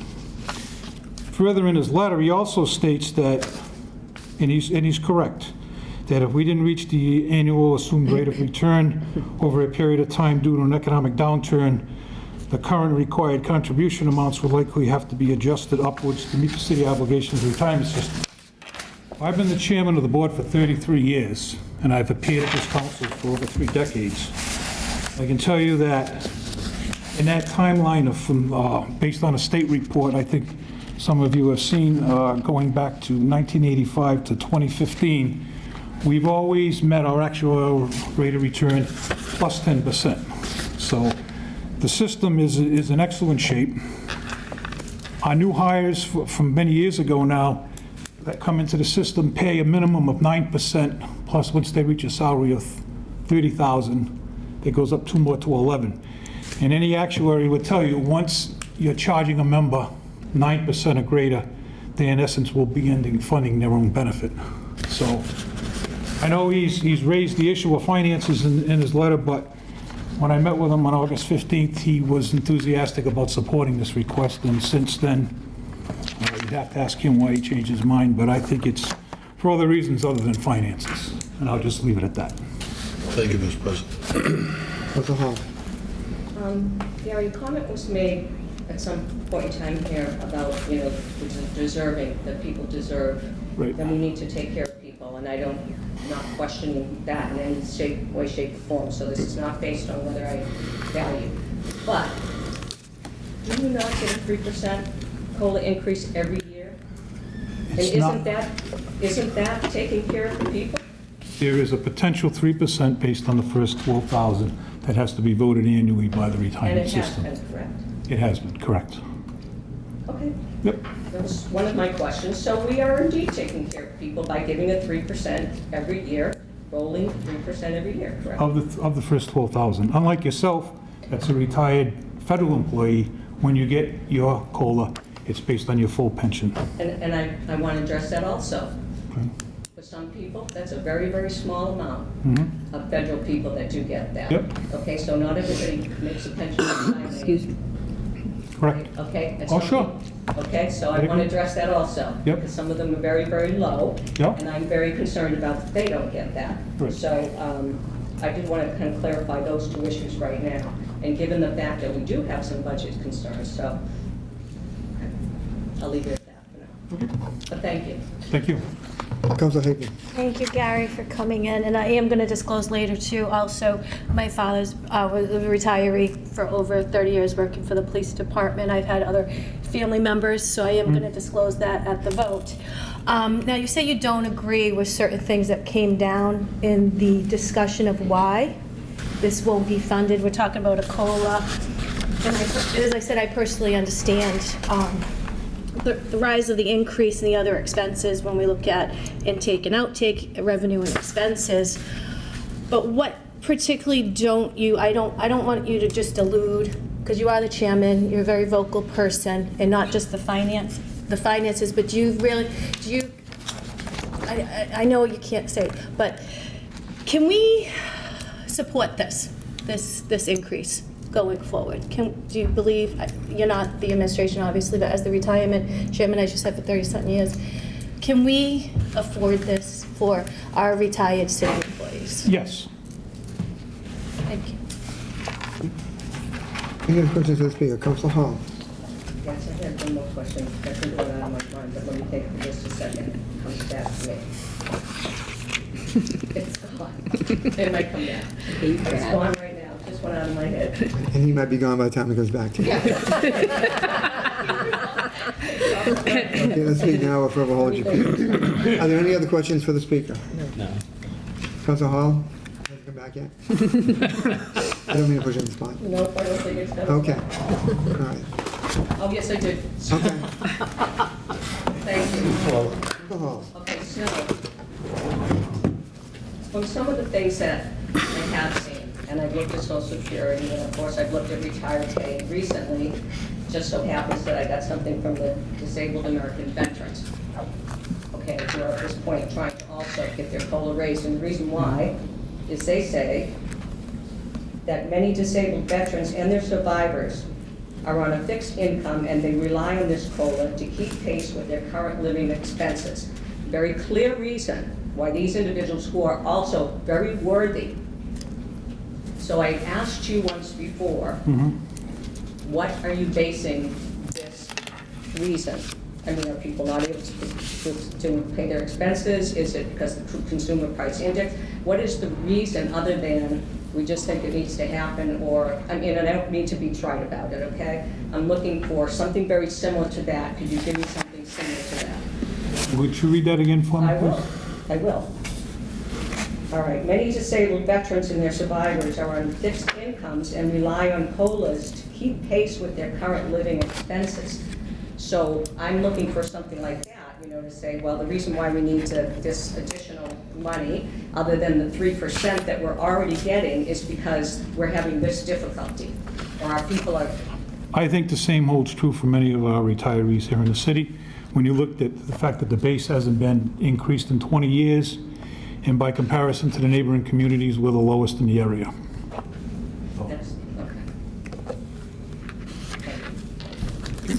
Any other questions for the speaker? Okay, thank you for coming in. Thank you. Is there anyone else here to bring any matters involving city business to the attention of the council? Seeing none, I would entertain a motion to arise. Second. Thank you. The motion is in order. All those in favor? Aye. Opposed? Motion passes. We are now to the council walk. Okay, moving on to committee reports. We will be beginning with Councilor. I did want to make mention that due to the flood, Council Hall, has moved out over there, but when we do the voting, it's going to be the normal. We thought it might be dry, but move back to them. We'll be doing the voting the normal way that we do it. I just want everybody to know if there's anybody having an issue with that. I think you would, just in case. Part of it, we weren't even sure at the beginning of the meeting if Council Pondy might also have to move over there, so I told them this with us. We decided to just keep the vote the way it was and just make sure it was fine. So we're going to move on to the committee reports. Before I recognize, I'm going to be recognizing Councilor Delicio, as we always start with the left. However, to begin this, I had mentioned earlier that, and Mr. Sager, I was just talking about the item that was vetoed by the mayor. This is something that does not happen all that often. Probably you might have been scratching your head about how this is actually handled.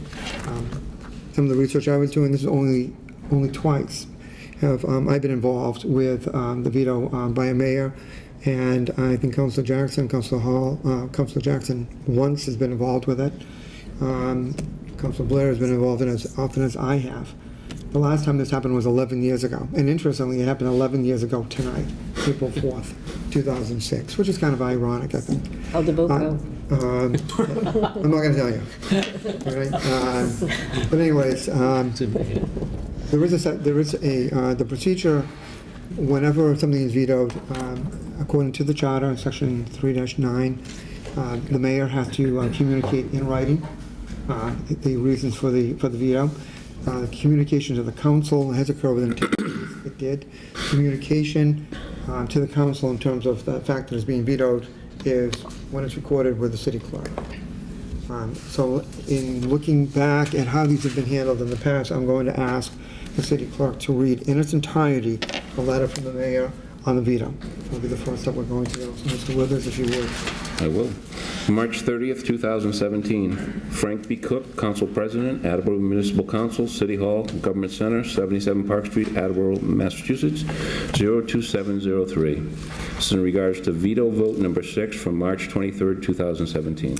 Dear President Cook, this is my formal communication to you regarding my veto of vote number 6 that was dated March 23rd, 2017, that pertains to the acceptance of Section 19, Chapter 188 of the Acts of 2010, which would increase the cost of living adjustment for retirees from the current amount of $12,000 up to $13,000.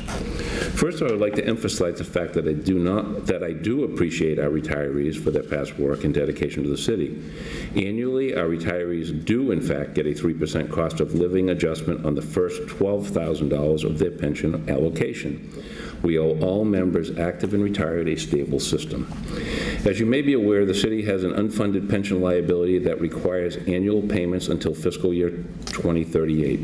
Under the current funding schedule in fiscal year 2018, the amount required is $6,681. I'm sorry, $6,681,474, and would continue to climb annually until fiscal year 2037, where it reaches its maximum annual appropriation of $13,903,942. This increasing annual obligation of the city helps to demonstrate the additional cost to the annual budget. Please find the attached letter from PERAC and the funding schedule that shows the city's required payments based on the current funding schedule. Further, and what you may not be aware of, an actuarial valuation is performed biannually and a new funding schedule is adopted. This valuation captures changes in the fund and may cause additional appropriation requirements. For example, if the retirement system does not reach its actuarially assumed annual rate of return over a period of time, or in the event of an economic downturn, the current required contribution amounts will likely have to be adjusted upwards to meet the city's obligation to the retirement system. Vote number 6 allows the retirement system to provide for additional benefits in fiscal year 2018 not considered when the funding schedule requiring $6,881,474 was developed. Should the retirement system approve a 3% cost of living adjustment effective July 1st, 2017, and adopt a new funding schedule, the city would be required to fund the retirement system to the new increased funding requirement. The estimated increase of the new funding schedule for fiscal year 2018 is approximately $107,000. The amount was not budgeted for fiscal year 2018. It is not available for appropriation. If this veto is overturned, there will be an adverse cut to municipal budgets to provide funding for this additional expense that was created. It is important to note that this additional benefit impacts future budgets for 20 years. Further, the Municipal Council made it clear last year of no additional recurring expenses to the municipal budget. I'm surprised to say the least of the support for this item as we continue to have less staff and resources to perform services than in the prior fiscal year. It is fair to note that I was originally in favor of the adjustment in order to bring the city retirees up to the same cost of living adjustment on the first $13,000 of their pension allocation as the schools, simply based on equity. After further thought and as explained above, I cannot support this item. Please note that I did explain my position to the Retirement Board prior to this submittal of this item to the Municipal Council for consideration. In closing, the city cannot support the additional benefit and expense required for this item at this time. It is my hope that in future years that this item may be considered if rates of return are in advance of expectations and not causing additional retirement payments by the city. I ask for your support in this matter. Regards, Kevin J. Dumas, Mayor. So again, the motion that was introduced 2 weeks ago is a motion that is back before, it's exactly as it was before. Alicia, if you would, please. Thank you, President Cook. Reporting for ordinances, elections, legislative matters from the docket of January 3rd, 2017. I move to approve the Attleboro Retirement Board's request that the Municipal Council accept Section 19 of Chapter 188 of the Acts of 2010, which would increase the cost of living adjustment COLA base for retirees from the first $12,000 to the first $13,000. Second. Thank you. The motion is in order. Are there any comments, please? Well, at this point, my question is, do we need to invoke the rule of necessity again? Yes, we will. Yes. Basically, what we did last time, we have to do again, which means that people will have to verbally, disclose, et cetera, before I can invoke the rule of necessity. But before we get to that, I would just respectfully suggest any comments you may make or that anybody else may make first. I have no comments at this point. Are there any other concerns or comments at this point? Councilor Hall. Yes. My first comment is, I just want to make it very clear, and hopefully people understand by this point in time after watching me weeks after weeks here, I make my own decisions. Nobody influences my decision. So I want that right out in the open.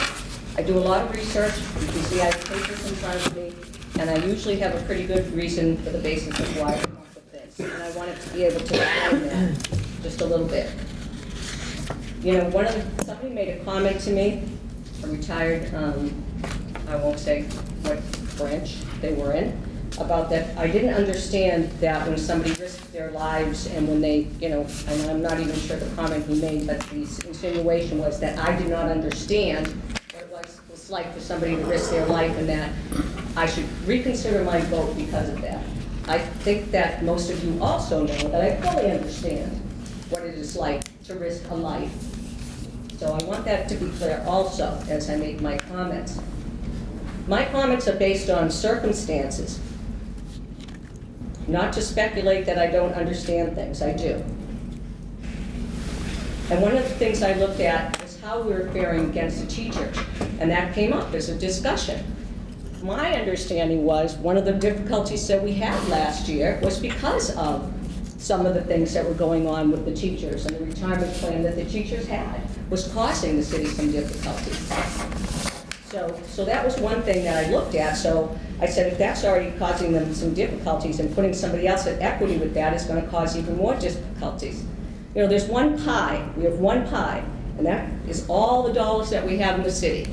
And as those pieces of the pies get sliced, if somebody wants more of a piece, a slice has got to come out of somewhere else. And just from what my short time on this council, I've just heard that there's been, difficulties. I know that we have lots and lots of expenses that are coming up with the schools in our future. And I'm looking down that future, and, everybody's going to be looking for a piece of that pie. And again, considering that there's already 3% already being given, I just can't justify it at this point in time. And again, it has nothing to do with, whether I value or don't value people. I think folks pretty much understand that. So I also did look at, and Gary had brought up, and I'll bring out my little chart again. I did look at where Attleboro does fare with other cities and towns. And what I was able to look at is their average benefit. Now again, I know a lot of different things go into that, but I looked at the average benefit for the retirees, and Attleboro fell somewhere in the middle. So had you been down at the end, the very bottom here, I would have been the champion, but given the fact that there's already 3% and that we are falling somewhere in the middle of all the cities and towns. I just won't, I mean, I may be the unpopular vote here, and won't be the first time, won't be the last time, but I will not be voting for this. Thank you, Councilor Parikh. Thank you, President Cook. As when we took the vote the first time, it had my support. It will have my support again tonight. This is simply a matter of priorities. We can either choose to, as we got in the mayor's communication tonight, fund the rehab of Angel Park at almost $300,000, or we could fund this for 3 years. Those are our options. It's about priorities. It's that simple. Retirees, we have a system, like if I'm looking at them, I was making notes as Steve was reading the mayor's communication. We have a stable system. He's been the chairperson for 30 years. There's never been an instance where they need to supplement. It doesn't need to be budgeted for this year. There are priorities there in place. Teachers are funded actually through their union dues. There are other individuals in the school system that are part of our retirement plan, but school teachers are not. It's our attitude about this. It's about our priorities. That we have a responsibility. Being in the middle all the time is not always satisfactory to me. If I was at the bottom, it still wouldn't make me feel all that great to bring everybody up to the middle. It's important that, and I think it's interesting. Again, as I'm reading this, I understand the mayor's comments with regards to, the municipal council was very concerned about additional recurring expenses. But again, attitudes change over the course of time, especially as it pertains to our retirees and being able to support them. The system is strong, and we have the ability to do this, and I think it's just the right thing to do. Thank you. Any other questions or concerns, Councilor Reynolds? Thank you. And just, okay. I'm sorry. Before I didn't see. Councilor, before I entertain any comments from you, I need to ask you, I know that you're a member of the retirement system. Did you file the disclosure I form? mailed in something to them. To them? Yeah. I haven't seen it, so. And I can fill out another one, but I have disclosed, and I've always disclosed that. Okay. No, the reason I'm asking is this. I know you were not here 2 weeks ago. And I had a sudden death, a suicide of a friend, so I do apologize if I wasn't here. Right. No, I just had to explain that because of the fact that there were 10 of the 11 council members are members of the retirement Right. board, the city I mailed something in, so Frank, what do you? What I'm driving at is this, I just want to be, I do not want to have a technicality throw this out. What I'm driving at is this, because you weren't here, I'm just repeating what happened. Right. All councilors prior to the meeting had to file with the city clerk, a disclosure, the disclosure form, and second, then they have to verbally disclose in order to be able to vote. Elsewhere, people could not comment or vote on the matter. So I'm just saying, I'm just asking you to I'll file a abstain, disclosure. that's fine, but what I had mailed something in, and I didn't know if I could just give it to the clerk or what. It has to be filed I with the don't city have clerk. internet at my house, only on my phone. No, I'm So I saying don't that. know. The point I'm trying to make is that the city solicitor's rule that unless a person has filed the form, all right, they cannot, and then you have to file the form with the city clerk, number one. And then number two, you have to verbally disclose in order to be voting on the measure. And elsewhere, you have a financial interest, and therefore, because you have a financial interest, we cannot comment on things that we have a financial interest in unless we've done that. Correct. So that's why I'm asking. So what I'm asking is, I had mailed something in, and I wasn't here, but do I need to fill out something and give it to him now to disclose? Actually, it would be too late now because the meeting's already started. It would have to Okay. be prior to the start of the meeting. Okay, well, I sent something in, but Mr. Withers, do you have? not I haven't seen it. into the state. Because I always do To that, the state, it has to be disclose filed it, with the yeah. city clerk. Because I always disclose the. Right, but as we file with the city clerk. Okay, well, that's up to you, Frank. I can abstain. It's up In to that case, you you. would have to abstain, and I can't entertain comment against you because of financial. Can she vote or just, she can't comment?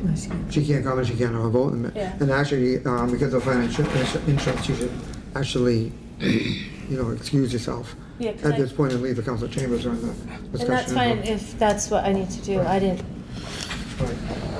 Again, I'm just going I by. didn't know this was going to be vetoed and brought back in and stuff. Okay, Council Reynolds? So I'm sorry, I cannot take comments from you. So, say what? I heard somebody say something. She can't file it now. No, she can't because the meeting already started. Can we hold the meeting back and start again? No, we can't. The meeting's already started. The meeting has commenced, and the motion's already on the floor, so we can't at this point. Council Blair. Frank, can this be charter objected? No, it cannot, because this is the second time that the item has been brought before us. You can only charter object on the first. So it cannot be charter objected to. Okay. All right. So, I'm sorry. Or I can, no, that's fine, I You can have to abstain. abstain. I did not know this was going to be Okay. vetoed and brought back in, so, and I wasn't on it. All right, Councilor Reynolds, you have a question? No, I just had some comments to make that originally, as most of you know, I voted against this, and I had an opportunity to discuss this further and understand a little bit more about it with a person at the Mass Retirees Association. He's the legislative director there, Sean Duhamel. I have great confidence in his assessment and great respect for him and the job that he does.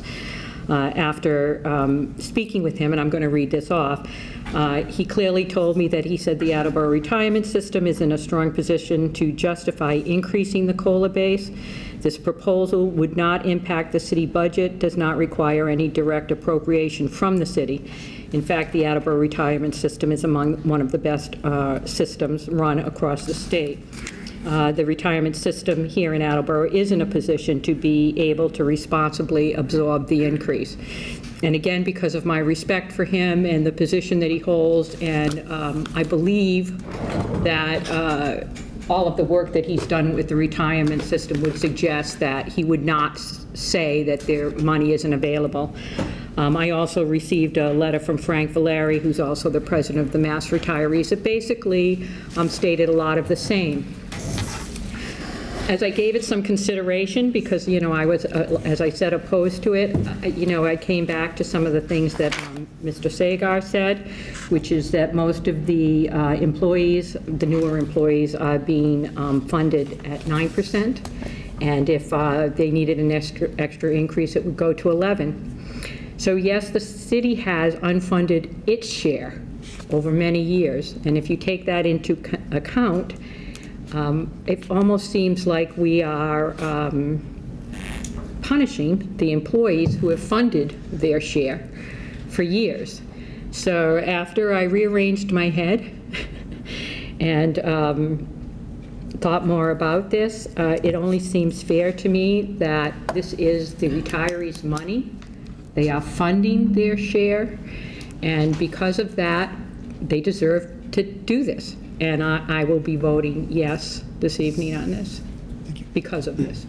President, may I address? No, you may not, because we are now under the now motion for the floor, and the committee of the whole was the last time for... May I request for you a continuance, because we have two councilors that have been neutralized. One is ill, and the other can't vote. I cannot take any Fairness comments. would say- I understand what you're saying. I totally get that. I totally understand that. Okay. All right. The council, when a matter is vetoed, it's always been taken up at the next meeting.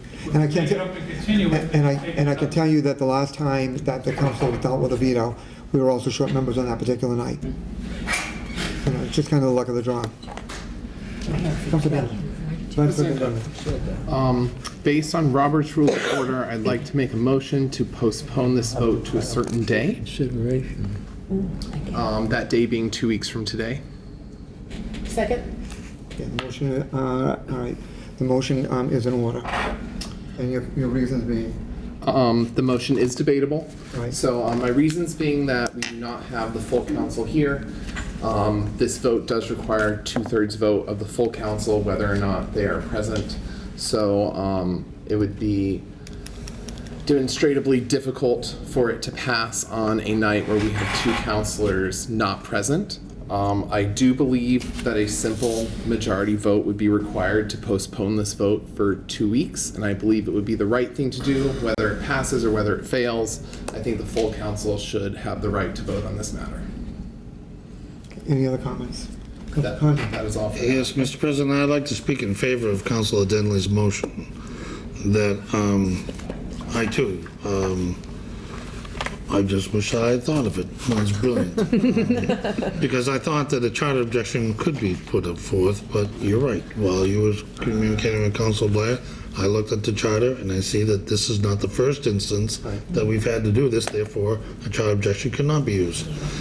But this motion is best because it gives us an opportunity to have a full council, and I believe that this measure has the importance and the weight of a full council. And that concludes my comments. Thank you.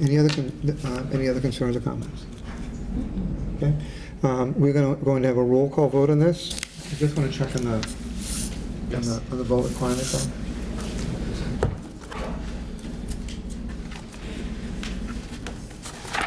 Just to be sure.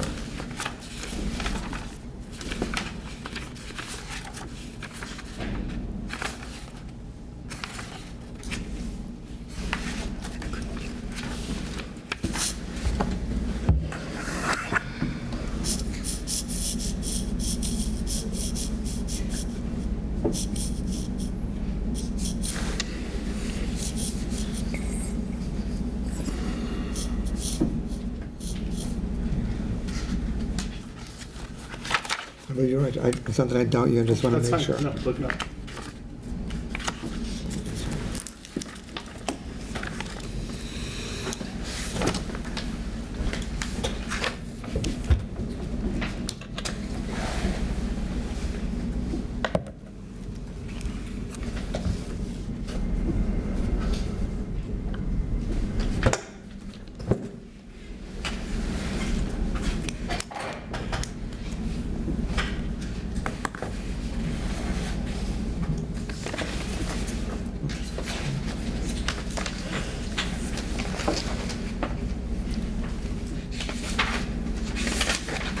Yeah, it seems to me that it would just be a simple majority. So this will be, it is a simple majority. A yes vote is for continuance, and no vote is to take the matter up tonight. Is everybody clear on the vote? So I just want to make sure we're clear that the motion I'm making is to postpone the vote to a certain day, which would be 2 weeks from today, which I believe would be April 18th. It would be. Yes. Right. So a yes vote would be to postpone the vote. A no vote is that we would continue this evening. It'll be a simple majority. It will be a roll call vote. Any other questions on this particular item? Any questions on the vote? No. So a yes vote is for continuance to a vote on the 18th. A no vote is that we would then be proceeding with this this evening. We'll have a roll call vote, and the vote will begin with Councilor DeLisio. Mr. DeLisio. Yes. Ms. Hall. Yes. Mr. Conti. Yes. Mrs. PORRECA. Yes. Vice President Denlea. Yes. Ms. Reynolds. Yes. Ms. Jackson. Yes. Mr. Blair. Yes. President Cook. Yes. 9 yeas, 0 nays. Motion passes. That is all the business I have tonight for election ordinances, elections, legislative matters. I would like to call for campaign committee meeting next week at the appropriate time. That was a good one. I will have Deb Gould coming down to discuss the ordinance on revolving funds. If there's a way I could go first, that'd be greatly appreciated. I mailed something to the state, but thank you. I'll need That was a good another one. form. I'll get you one. Yeah, Yeah, take one. Another phone and give it to him. Because it's been postponed. It won't matter. No, I know. Well, he'll call it. We can. Okay, Councilor Hall. My fault, yes. Yes. From the docket of April 4th, 2017, I move to approve the mayor's request to transfer of funds from account Conservation Fund restricted to the following accounts for the Conservation Commission to undertake 7 initiatives.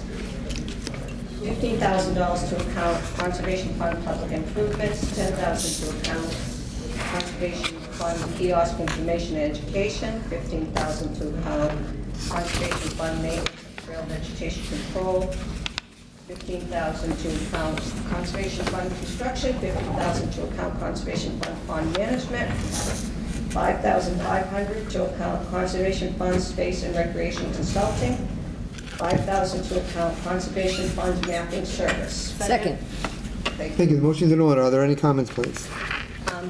Just for the folks that weren't here, okay, so I just wanted to, because when people see a lot of money going here and there and there, I just want to make sure that people understand where the money came from and why. So I don't have anything to add other than we went over this last committee, unless someone else that wasn't here has any questions. Okay, good. Thank you. Thank you. Does anybody have any other concerns or comments on this matter? Hearing none, we'll have a roll call vote, beginning with Councilor Blair. Mr. Blair? Yes. Ms. Jackson? Yes. Ms. Reynolds? Yes. Ms. Hagney? Yes. Vice President Denlea? Yes. Mrs. Porreca? Yes. Mr. Conti? Yes. Ms. Hall? Yes. Mr. Delissio? Yes. President Cook? Yes, 10 yeas, 0 nays. the motion passes.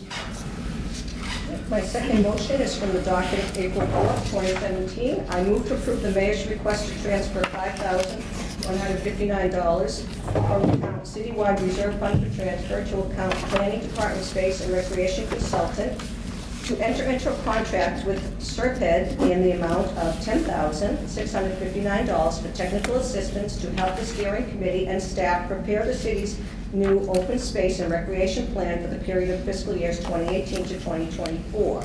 The Conservation Commission voted to approve $5,500 towards this effort. Second? Again, the motion is in order. Are there any comments, please? The only comment I had, Councilor Conti is on the open space and recreation plan and was able to validate the enormous amount of work that they were doing, and that, one of the other things is the Conservation Commission is actually throwing $5,500 towards this, and part of the money, if you were to look down, and I don't think I gave everybody the list of where the money was going to be spent, but part of that money came out of one of these funds that we just talked about. Okay, thank you, Councilor There's Conti. mine. Thank you, Councilor Conti. Yeah, Mr. President, I'll be abstaining from the vote because I'm on the plan. Thank you. Any other concerns or comments? Hearing none, we'll have a roll call vote, beginning with Councilor Delissio. Mr. Delissio? Yes. Ms. Hall? Yes. Mrs. Porreca? Yes. Vice President Denlea? Yes. Mrs. Hagney? Yes. Ms. Reynolds? Yes. Mrs. Jackson? Yes. Mr. Blair? Yes. President Cook? Yes, 9 yeas, 0 nays. the motion passes. From the docket of November 22nd, 2016, I move to adopt the following ordinance to take effect upon passage. Ordinance relative to special regulations. Be it ordained by the Municipal Council of the City of Attleboro as follows, that Section 17-10 special regulation of the revised ordinances of the City of Attleboro is hereby amended effective on date of passage. 1. Insert Section 17-10.17, raising and keeping poultry not for commercial use as follows. The purposes of this section, poultry is restricted to hens, guinea fowl, quail, as well as domesticated ducks and geese, and their uses are limited to pets and/or for their eggs or consumption. Raising and keeping 6 or fewer poultry as an accessory use for non-commercial purposes is allowed by right in any residential zoning district. Raising and keeping more than 6 poultry as an accessory use for non-commercial purposes may be permitted by special permit in any residential zoning district pursuant to Section 17-9.0 special permits. In all instances, raising and keeping poultry is subject to the following conditions. 1, all poultry must be provided with both a coop and a fenced outdoor enclosure or run subject to the following provisions. The fenced outdoor enclosure or run must adequately contain the poultry. The coop must be covered, predator and vermin resistant, and well ventilated. The coop must be located at least 30 feet from the front property line. The coop must be located from any side and rear property lines, but no less than 15 feet from the nearest abutting principal residential structure, whichever distance is greater. The coop and the outdoor enclosure or run shall be regularly cleaned and maintained to control odors, waste, and dust, as to prevent or to minimize the extent of practical nuisances related to such activities. If the established use on the premises is residential, the owner of the poultry must be a resident of said dwelling. In addition, no live poultry may be kept or raised within the dwelling. Roosters are expressly prohibited. Poultry not listed herein, such as but not limited to turkeys, pheasants, and pigeons, may be permitted by special permit pursuant to Section 17-9.0 special permits. A person shall only keep poultry with a valid permit issued by the Attleboro Health Department, and said poultry shall be licensed annually. Second? Thank you. The motion is in order. Are there any comments, please? No, I think that we pretty much, there is one comment. The reason why this is going to take effect as, with passage is because I didn't bring it in at the same time that I brought another portion, and now, in order to match these two up together and not have somebody have to wait an extra long time to put this into effect. That's why this is coming out now.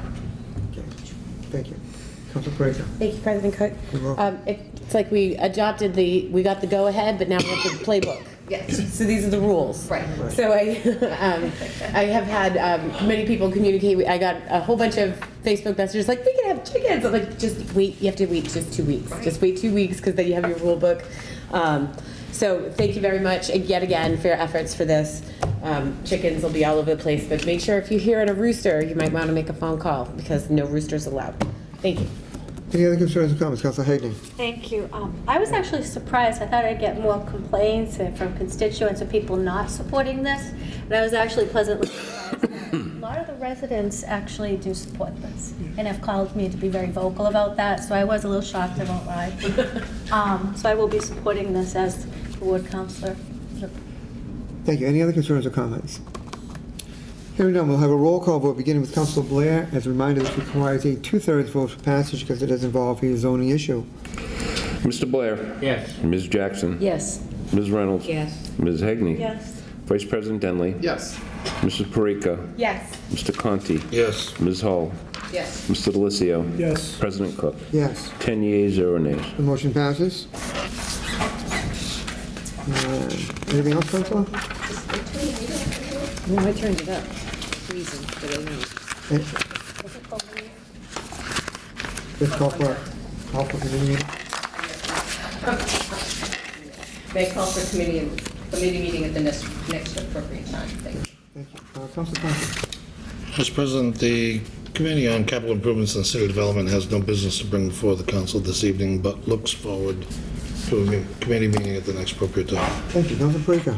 Thank you, President Cook. The Committee for Traffic and Transportation has no business this evening and calls for a committee meeting at the next appropriate time. I did that wrong. Thank you. Vice President Denlea. Thank you, President Cook. You're welcome. Reporting for the Committee on Licenses, I do have one motion tonight from the docket of April 4th, 2017. I move to approve the request from Philip Audette from VFW Gilbert Perry Post number 115 at 122 Park Street, Attleboro, Mass. to conduct the annual Poppy Drive on Saturday, May 20th, 2017 during the hours of 7 a.m. to 4 p.m. with a rain date of Saturday, May 27th, 2017. Second. Thank you. The motion's in order. Are there any comments, please? This is a great event, and I would just ask all the residents, if you see them out there in their uniforms, throw in a buck or two. Thank you. Any other concerns? Councilor Hall. Do I have to disclose Yes. that I am a member of the Gilbert Perry Post 115? Okay, thank you. Any other concerns or comments? Hearing none, this matter requires a voice vote. All those in favor? Aye. Opposed? The motion passes. Thank you, President Cook. You're welcome. That is all the business I have for tonight. I'd like to call for a committee meeting at the next appropriate time. Councilor Hagney. Reporting for budget and appropriations from the docket of April 4th, 2017. I move in accordance with section 5.8 lease purchase agreement of the revised ordinance of the City of Attleboro to approve a 36-month lease agreement between Mail Finance and the City of Attleboro for one postage machine, one folding machine, and one envelope opener. Second. Thank you. The motion's in order. Are there any comments, please? As it states, this is for a 36-month lease, the first 12 months and then the 24. The first 12 is at $1,203.31 for a total of $14,439.72. Then the 24 months is at $1,571.31 for a total of $37,711.44. With that, we do get the online postal rates, iMeter, the apps, the maintenance, the installation, and training, which is also important, and even some little technicality as the envelope opener. As we know, sometimes our mail will come in half from the postal. This actually guarantees more of not doing that to our mailing out, which is important. And this is for the collector's office. Any other concerns or comments? Hearing none, we'll have a roll call vote beginning with Councilor Delisio. Mr. Delisio? Yes. Ms. Hall? Yes. Mr. Conti? Yes. Mrs. PORRECA? Yes. Vice President Denlea? Yes. Ms. Hegney? Yes. Ms. Reynolds? Yes. Ms. Jackson? Yes. Mr. Blair? Yes. President Cook? Yes. 10 yeas, 0 nays. Motion passes. that is all the business. I have the budget and appropriations, and before I call for another committee, I just wanted to remind, we did have a budget update last meeting, and I do apologize, the meeting before that I had a sudden death that I was out of town. We did have the committee meeting for the update and proposed in pencil, because I just wanted to stress that about April 27th, April 28th, they were looking to have the budget come down, which we always say that's hopeful. Hopefully we don't know, as we heard tonight, the discussion of our state and federal governments, their budgets, hopefully. So looking forward, looking to talk to individually on the council. Last year, what happened is I had talked to Ken about when we have to make changes, let's not post the meetings right away, because then people were thinking I kept posting meetings. That wasn't happening. There was a change, and it was a new process for Ken and I to do that. So we're gonna make sure that everything isn't reposted this year, okay, to drive you all crazy, so nobody can blame me for that. And going forward, if there's any dates, times, anything, I would like to have a discussion with the members, because I don't want to have to call for a committee meeting and only have 1 or 2 people show up. Okay, and then it's kind of, to me, is why the heck are we having budget meetings? Last year, I know certain people, Council Bear's on my committee, so I am looking for open communication of dates. It's been brought up to me on a Saturday, I'm sorry, I teach on Saturdays also, and I've also heard complaints about having a meeting on a Saturday, so I would like some input from my counselors. I can't make everybody happy as the budget chair to have these meetings, but I want to try to be as appropriate as the chairman as I can. Okay, thank you, and I call for a committee meeting at the next appropriate time. Thank you. Councilor Reynolds. Reporting for city property and claims, I have 3 motions this evening from the docket of April 4th, 2017. I move in accordance with Section 1-12 of the revised ordinances of the City of Attleboro to approve the mayor's request to accept the donation of gift certificates to Stop and Shop from the POWMIA Post 911 Committee of Attleboro totaling $500 in value, and a donation of a used Brother Intellifax 4100E printer fax copier combination from Carl Bradshaw of Northbridge valued at $170 as donations to the City of Attleboro. Second. Thank you. The motion is in order. Are there any comments? No, there are not. Does anybody have any? Councilor Hall. I have to disclose again, I am part of the POWMIA 911 committee. Thank you. Any other concerns or comments? Hearing none, this matter requires a voice vote. All those in favor? Aye. Opposed? The motion passes. From the docket of April 4th, 2017, I move in accordance with Section 1-12 of the revised ordinances of the City of Attleboro to approve the mayor's request to accept these generous donations to the City of Attleboro. 2 cases of paper from an anonymous donor to Hill Roberts Elementary School, a donation of books with an estimated value of $317.50 from Professional Books to Thatcher Elementary School. Second. Thank you. The motion is in order. Are there any comments, please? No, I think it's pretty self-explanatory. Any other concerns or comments? Hearing none, this matter also requires a voice vote. All those in favor? Aye. Opposed? The motion passes. From the docket of April 4th, 2017, I move to approve the mayor's request to declare the following police department items as surplus and available for disposition. A Kodak's fax machine, serial number H061843. It's in poor condition. In fact, all of these are in poor condition.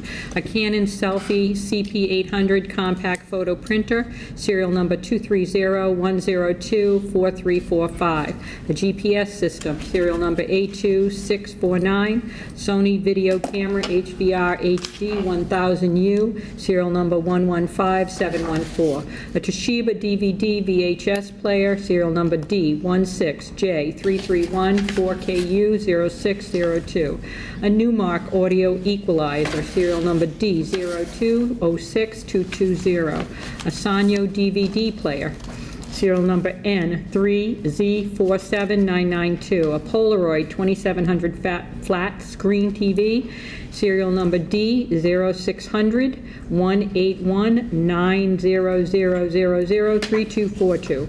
A Surtec XOA portable video system, 6 of them, serial number 11000352. A Motorola Cruiser radio, serial number 623AXJ0080. Yeah. A Sanyo digital recorder box, 2 of them, serial number 788-30018. A Sony floppy disk camera, serial number 87896, Polaroid camera, serial number, has no serial number, and a Northern Bubble camera with a serial number of IFC07318. Second. Thank you. The motion's in order. Do you have any comments? No, I do. Anybody have any concerns or comments? Hearing none, we'll have a roll call vote, and the vote will begin with Councilor Blair. Mr. Blair. Yes. Ms. Jackson. Yes. Ms. Reynolds. Yes. Ms. Hegney. Yes. Vice President Denlea. Yes. Mrs. PORRECA. Yes. Mr. Conti. Yes. Ms. Hall. Yes. Mr. Delissio. Yes. President Cook. Yes. 10 yeas, 0 nays. Motion passes. Councilor Reynolds, anything else? Oh, I'm sorry. That's all I have for business this evening, but I would like to call a committee meeting at the next appropriate time. Thank you. Who's here on Mr. Cooper's committee tonight? One of you two? I don't have anything. I don't have any. Did he have a motion? Yes, there's actually a motion. I have a copy here. Yeah, You do? that's If you what want it's, to pass it Ken along, said. I'll read it. Thank you. Who's going to read it? I'll read it. You want to read it? Okay. Thank you. Get a nicer voice. Yeah, it's about I just needed the signatures afterwards. also. Thank you. I'll sign it right now.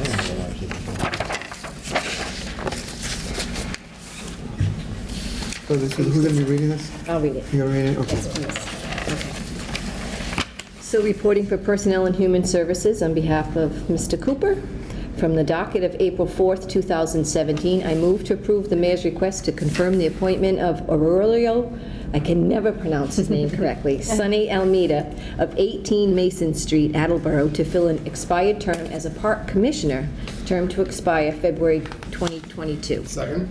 Thank you. The motion's in order. Are there any comments, please? Oh, thank you. I think they said enough nice comments about Sonny at his retirement party, don't you? Everybody knows Sonny. And how nice it is to have him come back and stay involved with the zoo and the park. So happy to have him on board. Thank you. Any other concerns or comments? Hearing none, this matter requires a voice vote. All those in favor? Aye. Opposed? Motion passes.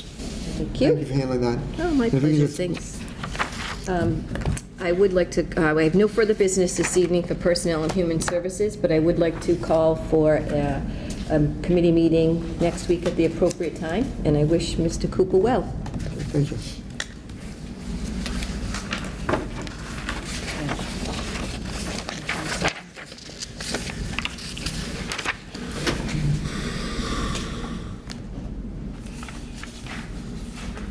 Okay, Councilor Jackson. Thank you. Sorry. President Cook, that's quite all right.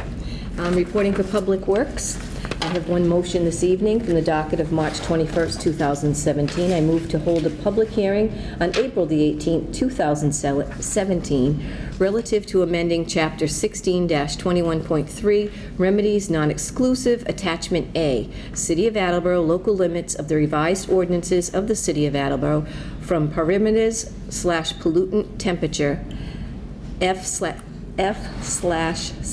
local limit 100/40 to 125/51.6. Second.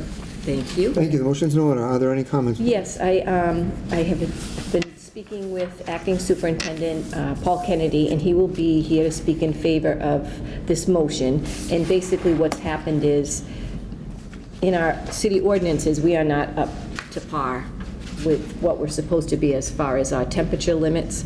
It's off on the ordinances. So he's going to be here to speak in favor. And if it's okay with all my fellow counselors, he is very concerned because it's not in the books right. So he has asked me to vote on this as soon as we could, so it can get into the books. So if no one's here to speak in opposition on the 18th, I would like to vote that out of committee that evening. If everyone's okay with that. Great. Thank you. Are there any other concerns or comments on this matter? Okay, again, it's just call for public hearings. This requires a voice vote. All those in favor? Aye. Aye. Opposed? Motion passes. Thank you very much. And Mr. President, I have no further business this evening, but would like to call for a committee meeting, obviously, next week at the appropriate time. Thank you. That's right. Okay, Councilor Blair? President Cook, I have no business this evening for public safety and emergency management, but I will call for a committee meeting next week. Thank you. There is one item of old business. I recognize Councilor Jackson. Thank you. From the docket of March 7th, 2017, I move to rescind the following vote from the meeting of March 7th, 2017. The Number 11, voted on roll call, 11 yeas, 0 nays, to approve the mayor's request to appropriate $30,000 from account 6100-359000, Water Enterprise Fund - retained earnings, to account 6100-584077, Water Enterprise Fund sludge collector equipment, to purchase a new drive assembly for the pretreatment sludge collectors at the water treatment plant. The installation will be done by plant personnel. Second? Thank you. Thank you. The motion's in order. Are there any comments, please? Yes. Why is this being rescinded, you ask? Because I made a mistake. We voted it out twice. So we're rescinding the most recent one. Simple mistake. Are there any other concerns or comments? Bless you. Bless you again. Yeah. The reason we need to do this is without rescinding the vote, technically we appropriated the money twice. And it could be spent. So by rescinding the vote, we remove that possibility. So if there are no other concerns or comments, we'll have a roll call vote beginning with Councilor Delicio. Reminder, this requires a 2/3 vote for passage. Mr. Delicio. Yes. Mrs. Hall. Yes. Mr. Conti. Yes. Mrs. Porreca. Yes. Vice President Denlea. Yes. Ms. Hegney. Yes. Ms. Reynolds. Yes. Ms. Jackson. Yes. Mr. Blair. Yes. President Cook. Yes. 10 yeas, 0 nays. Motion passes. Thank you very much, President Cook. Thank you. So that concludes the old business. There is no new business. I would entertain a motion to adjourn at 10:38. Second. Thank you. The motion's in order. All those in favor? Aye. Opposed? Motion passes. We're adjourned at 10:38. Thank you very much. I thought it was going to be one. I guess I wasn't here that night, but I put something into the state, but I guess I didn't fill something else. Yeah, I'll get it for you. Don't worry about it. Not a worry.